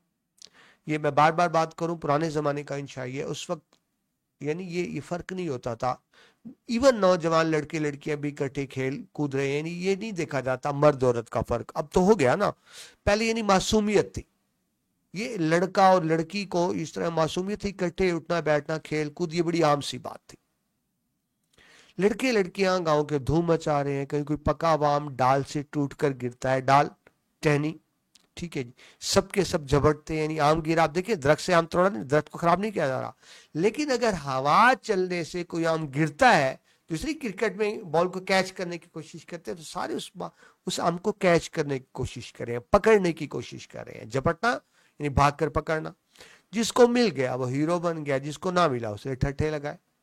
मिल गया हीरो, ना मिला सब उसकी मजाक उड़ा रहे हैं कि देखो भागा था, पकड़ नहीं सका। यही लड़के लड़कियां इस वक्त तो किसी तौर भी काबिले इल्तफात नजर नहीं आती। काबिले इल्तफात, काबिले तवज्जो खेल रहे हैं ना, बच्चे हैं, लेकिन कल कोई नहीं, बच्चों ने बड़ा भी होना है और जिंदगी के मुख्तलिफ शोबों में जाना है, ठीक है जी। आज तो वो काबिले तवज्जो नजर नहीं आ रहे, किसी तरह आज तो काबिले इल्तफात नजर नहीं आते। किसे मालूम, मतलब कोई नहीं जानता, किसे मालूम कि आगे चलकर जमाना और जिंदगी की किन नैरंगियों को उजागर कर, नैरंगी जिंदगी के रंग, यानी ये जिंदगी में किस तरह से शामिल होंगे। आज तो बच्चे हैं ना, बच्चों की तरह खेल रहे हैं। कितने फाके करेंगे, कितने फातेह बनेंगे, कितने हैं जो गरीब रह जाएंगे, जिंदगी में नाकाम होंगे, कितने होंगे जो कामयाब बन जाएंगे, फातेह हो जाएंगे, कितने नेक नाम होंगे और कितने गुमनाम व नाफरजाम। नाफरजाम कहते हैं जो बदनसीब हो, जो नालायक हो, जो जिंदगी की दौड़ में पीछे रह जाए, उसे नाफरजाम कहते हैं।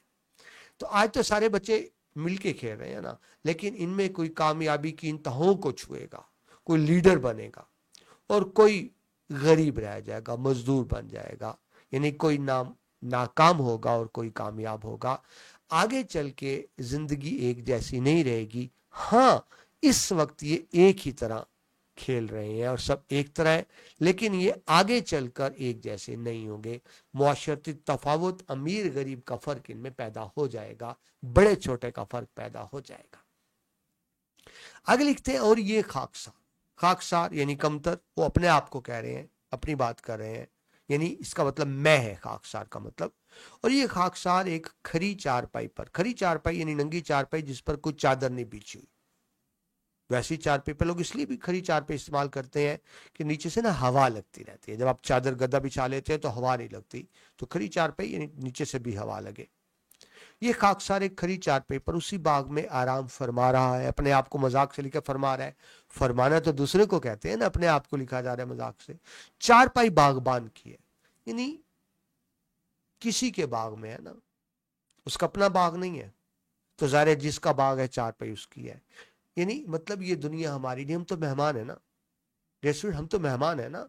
यानी यह बागबान अल्लाह को भी कहा जा सकता है कि अगर इस दुनिया को एक बाग समझ लें तो इसका बागबान अल्लाह ने ये बाग लगाया, अल्लाह जब तक चाहेगा ये बाग रहेगा, जब चाहेगा ये बाग उजड़ जाएगा।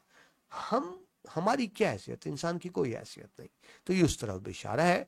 चारपाई बागबान की है, बाग किसी और का है, लड़के लड़कियां गांव के हैं जो खेल रहे हैं। मेरे हिस्से का सिर्फ आम है और मैं बैठा हूं, एक आम मुझे मिल गया। ऐसे में जो कुछ दिमाग में ना आए वो थोड़ा है। देखिए जब आप फारिग बैठे होते हैं तो बहुत कुछ सोच रहे होते हैं। हम आलम तखय्युल में, तस्वरात की दुनिया में कहीं से कहीं पहुंच जाते हैं। शेर जनमाया शायर कहता है, बजा बजा जंजीर थी पाँव में अपने, बजा जंजीर थी पांव में अपने, मगर ख्वाबों पे तो पहरा नहीं था। आप ख्वाब में रस्तू बन जाए, अफलातून बन जाए, बादशाह बन जाए, शहनशाह बन जाए, सदर वज़ीर आज़म बन जाए, आप मुगल आजम बन जाए, जो मर्जी बने। तो बाजू का तो इंसान जब फारिग बैठा होता है ना, तो तस्वुरात की दुनिया में कहीं बहुत दूर निकल जाता है, या वही बात की जा रही है। ऐसे में जो कुछ दिमाग में आए थोड़ा है, या जो थोड़ा दिमाग में आए वो भी निकल जाए तो ताजुब कैसा। यानी वो तस्वुरात की दुनिया में गुम है, क्योंकि रिलैक्स कर रहे हैं। ठीक है जी। डियर स्टूडेंट, ये आखिरी पैराग्राफ जो मैं समझता हूं सबसे खूबसूरत पैराग्राफ है इस इंशाइये का, और ये पैराग्राफ हमें बहुत कुछ सोचने पर मजबूर कर देता है। हमने पहले में तफसील से देखा पहले लेक्चर में कि इंशाइया एक ऐसी तहरीर होती है जिसमें राइटर बात को मुकम्मल नहीं करता बल्कि नामुकम्मल छोड़ देता है, ताकि कारी खुद सोचे समझे और मफहूम निकाले। तो ऐसे ही इस पैराग्राफ को एक जगह पर लाकर छोड़ दिया गया जो मुझे और आपको गौर व फिक्र की दावत देता है। इंतहाई खूबसूरत पैराग्राफ, और इतना खूबसूरत पैराग्राफ इम्तिहान के लिए भी अहम पैराग्राफ हो सकता है ये तशरीह के हवाले से। अगरचे आखिरी पैराग्राफ है लेकिन तशरीह के हवाले से अहम हो सकता है जी। फिर आलम तसव्वुर में ऐसी कायनात तामीर करने लगता हूं। आलम तसव्वुर ये तस्वुरात की दुनिया में नहीं, अब चारपे पे रिलैक्स लेटा हुआ है ना, तो वो एक फर्जी दुनिया में, तस्वुराती दुनिया में चला गया है। और क्या तस्वर करे, तस्वर कर रहा है क्या, मैं ऐसी कायनात तामीर करने लगता हूं जो सिर्फ मेरे लिए है। यानी वो गोया के खुद खालिक बना हुआ कायनात बना रहा है जो मेरे इशारे पर बनती बिगड़ती है, मुझे खालिक का दर्जा हासिल है। खालिक तख्लीक का, देखिए इस कायनात का खालिक तो अल्लाह ताला है ना, लेकिन तस्वुरात की दुनिया में वो एक जहान तामीर कर रहा है कि वो एक ऐसा जहान जो उसने तख्लीक किया है, जो उसने खुद बनाया है। वो खुद खालिक के दर्जे पर अपने आप को देख रहे हो। अपने को मखलूक, खालिक बनाने वाला, मखलूक बनाई गई, वो अपने आप को मखलूक के दर्जे से निकाल के खालिक के दर्जे पर तस्वुर कर रहा है। अपने मखलूक होने का वहम नहीं गुजरता, ना उसे ये ख्याल के जमाना किसको कहते हैं। यूं समझ लें वो जमानो मकान की कैद से दूर निकल गया, तस्वुर की दुनिया में चला गया है। ना ही उसे इसकी परवाह है कि जिंदगी क्या है। देखिए हम मखलूक है ना, हमारे लिए चीजों की अहमियत है, हमारे लिए जिंदगी मौत की अहमियत है, हमारे लिए चीजों की अहमियत है, लेकिन खालिक के लिए तो अहमियत नहीं होती इन चीजों की, क्योंकि वो खुद अपने आप को खालिक के दर्जे पर देख रहा है। तो वो अपने आप को इन चीजों से मावरा समझ रहा है, अपने आप को इन चीजों से बालातर समझ रहा है। ठीक है, मतलब कहीं बहुत दूर निकल गया तस्वुरात की दुनिया में। या इसका मतलब ये भी समझ लें कि इंसान की तशना ख्वाहिशात और ख्वाहिशात जो अधूरी रह जाते हैं, इंसान की वो ख्वाहिशात जो अधूरी रह जाती हैं, तो बाज़-औक़ात इंसान तस्वुरात की दुनिया में देख रहा होता है कि उसकी ख्वाहिशें मुकम्मल हो गई। मैं आपको डियर स्टूडेंट यहाँ से एक बड़ा इंटरेस्टिंग वाकया सुनाता हूँ। हमारे पास एक मजदूर काम करता था, वो सारा दिन काम करता था, मजदूरी करता था, लेकिन शाम को वो जो मिनी सिनेमा होते हैं ना, होटलों में टीवी रखे होते हैं और बाहर बेंचें पड़ी होती हैं, बेंचों पर बैठ कर वो टीवी की मूवीज देख रहे होते हैं। तो सारा दिन थका रहा होना और शाम को जाके मूवी जरूर देखता था बेंच पर बैठकर, बेंच भी वो जिसकी टेक नहीं थी। तो मुझे बड़ी हैरानगी होती थी कि अले बंदे ने सारा दिन काम किया है तो इसको रेस्ट चाहिए, जाके घर आराम करे, ये फिर बेंच पर आकर बैठ गया 3 घंटे की मूवी देखने के लिए। तो मैं बड़ा हैरान होता था। मैंने एक दफा उससे पूछ लिया कि तुम आराम करने की बजाय मूवी देखने क्यों बैठ जाते हो, तो उसे बड़ा अजीब सा जवाब दिया। ये मैं आपको जाती अपना वाक्य सुना रहा हूं। उससे का बात यह है, जब हम मूवी में देखते हैं ना कि बड़े बड़े अमीर घर हैं और बड़ी बड़ी कोठियां और कार और बंगले हैं, तो उसने कहा मैं तस्वर करता हूं ये कोठी मेरी है, ये कार बंगला मेरी है, ये सारे नौकर चाकर मेरे हैं और मैं गाड़ी में उड़ता फिर रहा हूं। मैं इस कहानी का जो हीरो है मूवी का, मैं अपने आप को उसकी जगह पे तस्वर करता हूं, उससे मुझे ज़हनी सुकून मिलता है। मैं इसलिए रोजाना यहाँ बैठ के मूवी फिल्म देखता हूं। तब आपको समझ आई कि हम अपनी अधूरी ख्वाहिशात को पूरी करने के लिए तस्वर की दुनिया में कभी बहुत दूर निकल जाते हैं। तो यहां वही बात की जा रही है। ठीक है जी, अपने मखलूक होने का वहम नहीं गुजरता, ना इस ख्याल का कि जमाना कहते हैं, ना इसकी परवाह की जिंदगी क्या है। दूसरों को उनका असीर देखकर चौंक पड़ता हूं। असीर कह दी, लेकिन जब मैं देखता हूं कि दूसरे तो इस दुनिया के असीर हैं, दूसरे तो इस दुनिया के पीछे भाग रहे हैं, दूसरों के लिए तो दुनिया की अहमियत है, मैं चौंक पड़ता हूं। अब चौंकने का मतलब यह है कि वो तस्वुर की दुनिया से बाहर आ रहे हैं। वो जो तस्वुरात में अपने आप को कहीं देख रहा था, इमेजिन कर रहा था कि किसी मकाम पे हूं, अब उसका तस्वुर टूटने लगता है। अब वो वापस आने लगता है दुनिया की तरफ। मैं ये महसूस करने लगता हूं कि मैं उन लोगों से और खुद जमाने और जिंदगी से अलहदा हूं। ठीक है, यानी जो एक तस्वुर करा था मैं अलहदा हूं, लेकिन अब वो उसको ये भी लग रहा है मैं अलहदा हूं, लेकिन उसको ये भी एहसास हो रहा है मैं दुनिया का हिस्सा हूं। कुछ देर के लिए ऊँघने लगता हूं। ऊँघना क्या होती है? नीम ख्वाबी की कैफियत, यानी जब बंदा ना सोया हुआ है ना जागा हुआ है, उसको ऊँघना कहते हैं। ऊँघने लगता हूं और फिर कहते हैं मुमकिन है ऊँघने में पहले से मुब्तला हूं। नहीं कहते ये भी मुमकिन है कि मैं पहले से ऊँघ रहा हूं, यानी तस्वर की दुनिया में। ठीक है जी, तो ये एक आखिरी पैराग्राफ बड़ा अहम, तो इसको तशरीह के हवाले से मैं दोबारा एक्सप्लेन कर देता हूँ। ये आखिरी पैराग्राफ को, मुझे ये पैराग्राफ बड़ा पसंद आया, तो देखिए वो इसमें क्या बयान करें। देखिए ये इस आखिरी पैराग्राफ जो आपने पढ़ा उसकी तशरीह है। अब मैं इक्तबास की तशरीह की तरफ आ रहा हूँ। ठीक है जी, आखिरी की रशीद सिद्दीकी साहब ने इस इक्तबास में बयान करते हैं कि चारपी पर लेटकर इंसान तखय्युल की अता गहराइयों में जा पहुंचता है। ठीक है, वो अपनी एक मुतवाजी कायनात बना लेता है जो उसकी अपनी मर्जी के ताबे है। वो इस कायनात में ना जमाने का कैदी है ना जिंदगी की उलझनों का।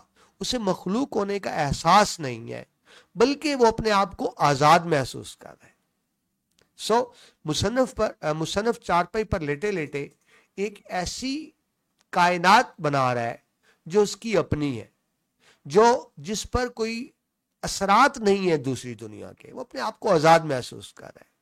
उसको लगता है कि उसकी तख्लीक करदा कायनात पर उसको मुकम्मल इख्तियार हासिल है।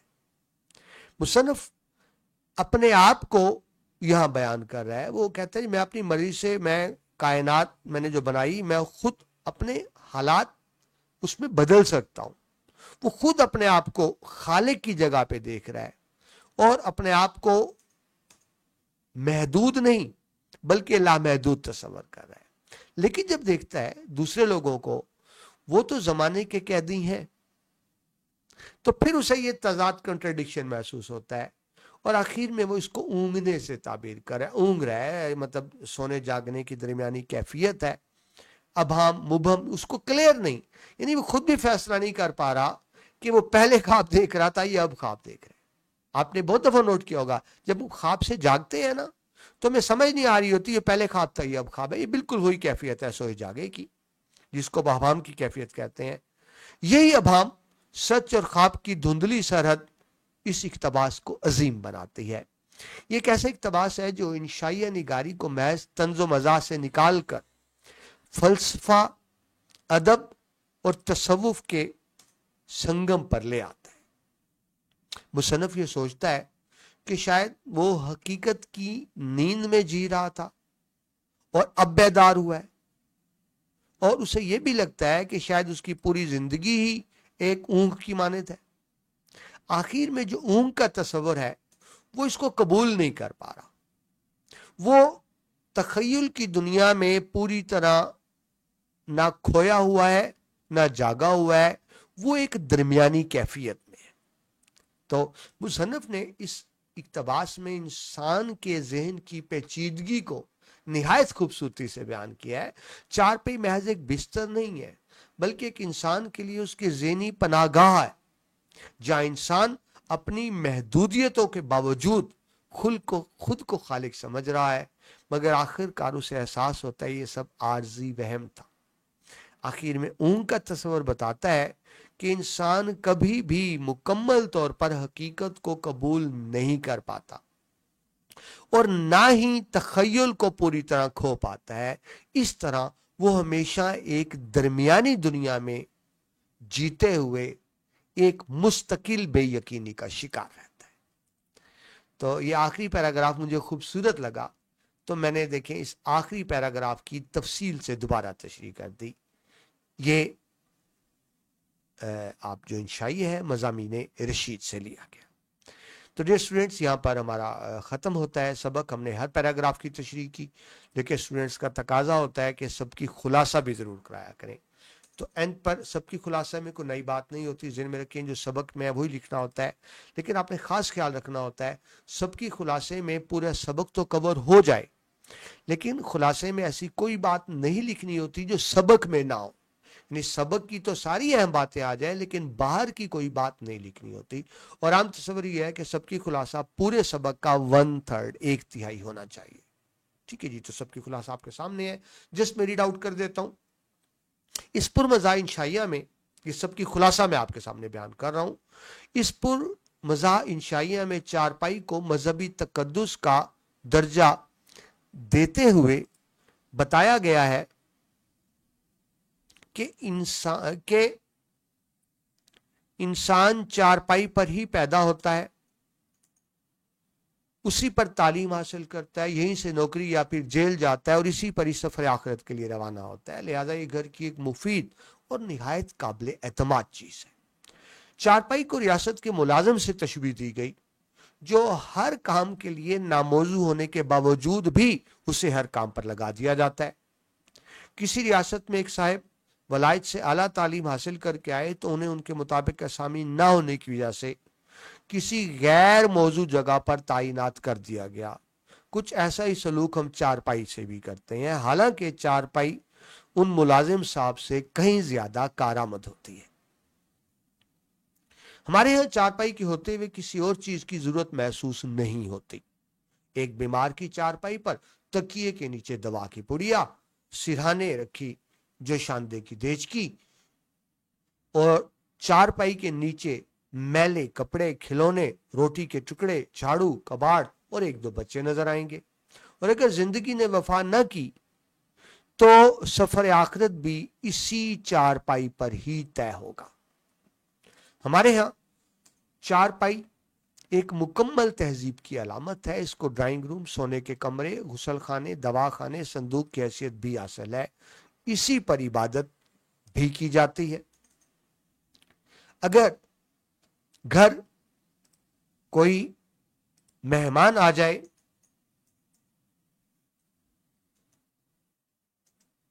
تو اسے اسی پر بٹھایا جائے گا، چارپائی پر ان کا ہاتھ منہ دھلوایا اور کھانا کھلایا جائے گا اور اسی چارپائی پر سو رہیں گے.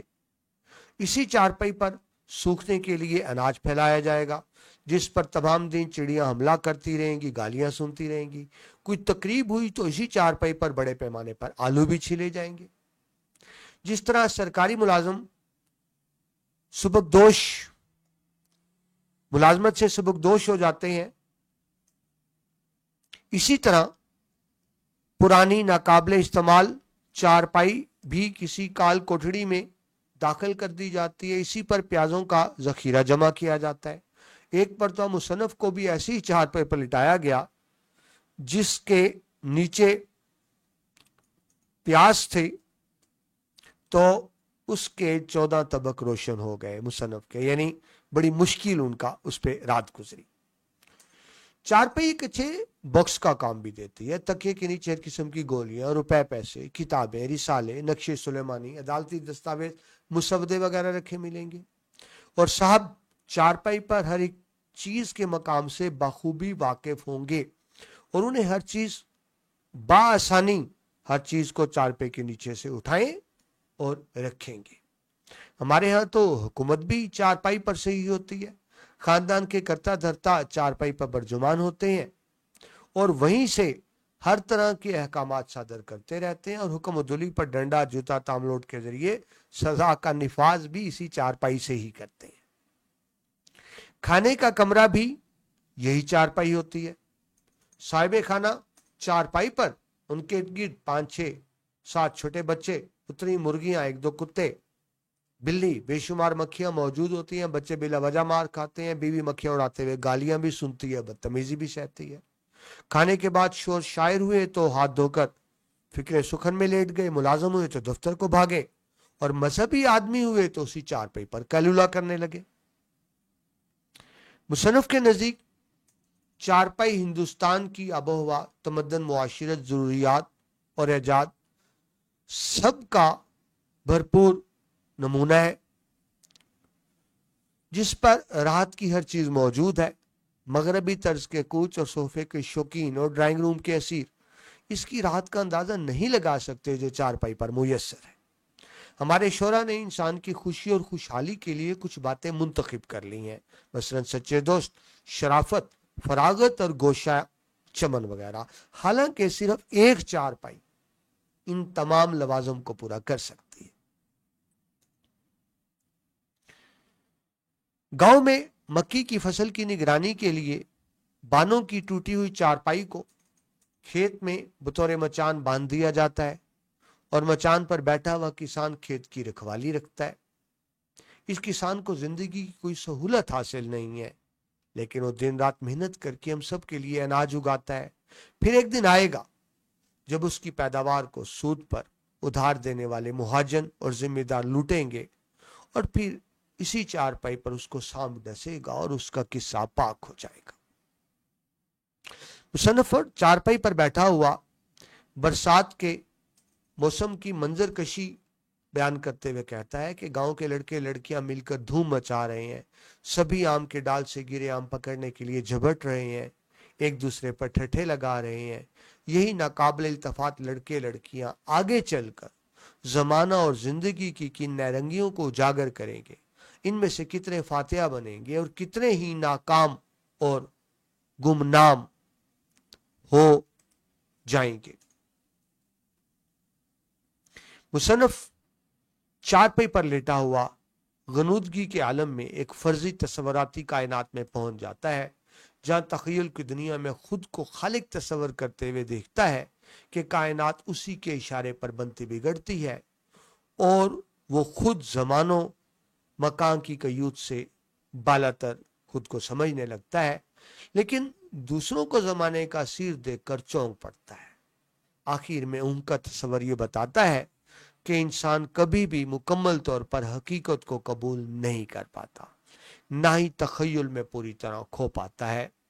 वो हमेशा एक दरमियानी दुनिया में जीते हुए बेयकीनी का शिकार रहता है। डियर स्टूडेंट्स, ये था इसका खुलासा। उम्मीद है आपने सबक को से लुत्फ भी उठाया होगा, इसको समझ भी लिया होगा। अगर आपने गौर से लेक्चर सुन लिया है तो इंशाल्लाह इस सबक के किसी भी क्वेश्चन में आपको मुश्किल और दुश्वारी पेश नहीं आएगी। डियर स्टूडेंट्स, आपके लिए बड़ी मेहनत से ये लेक्चर्स तैयार करते हैं।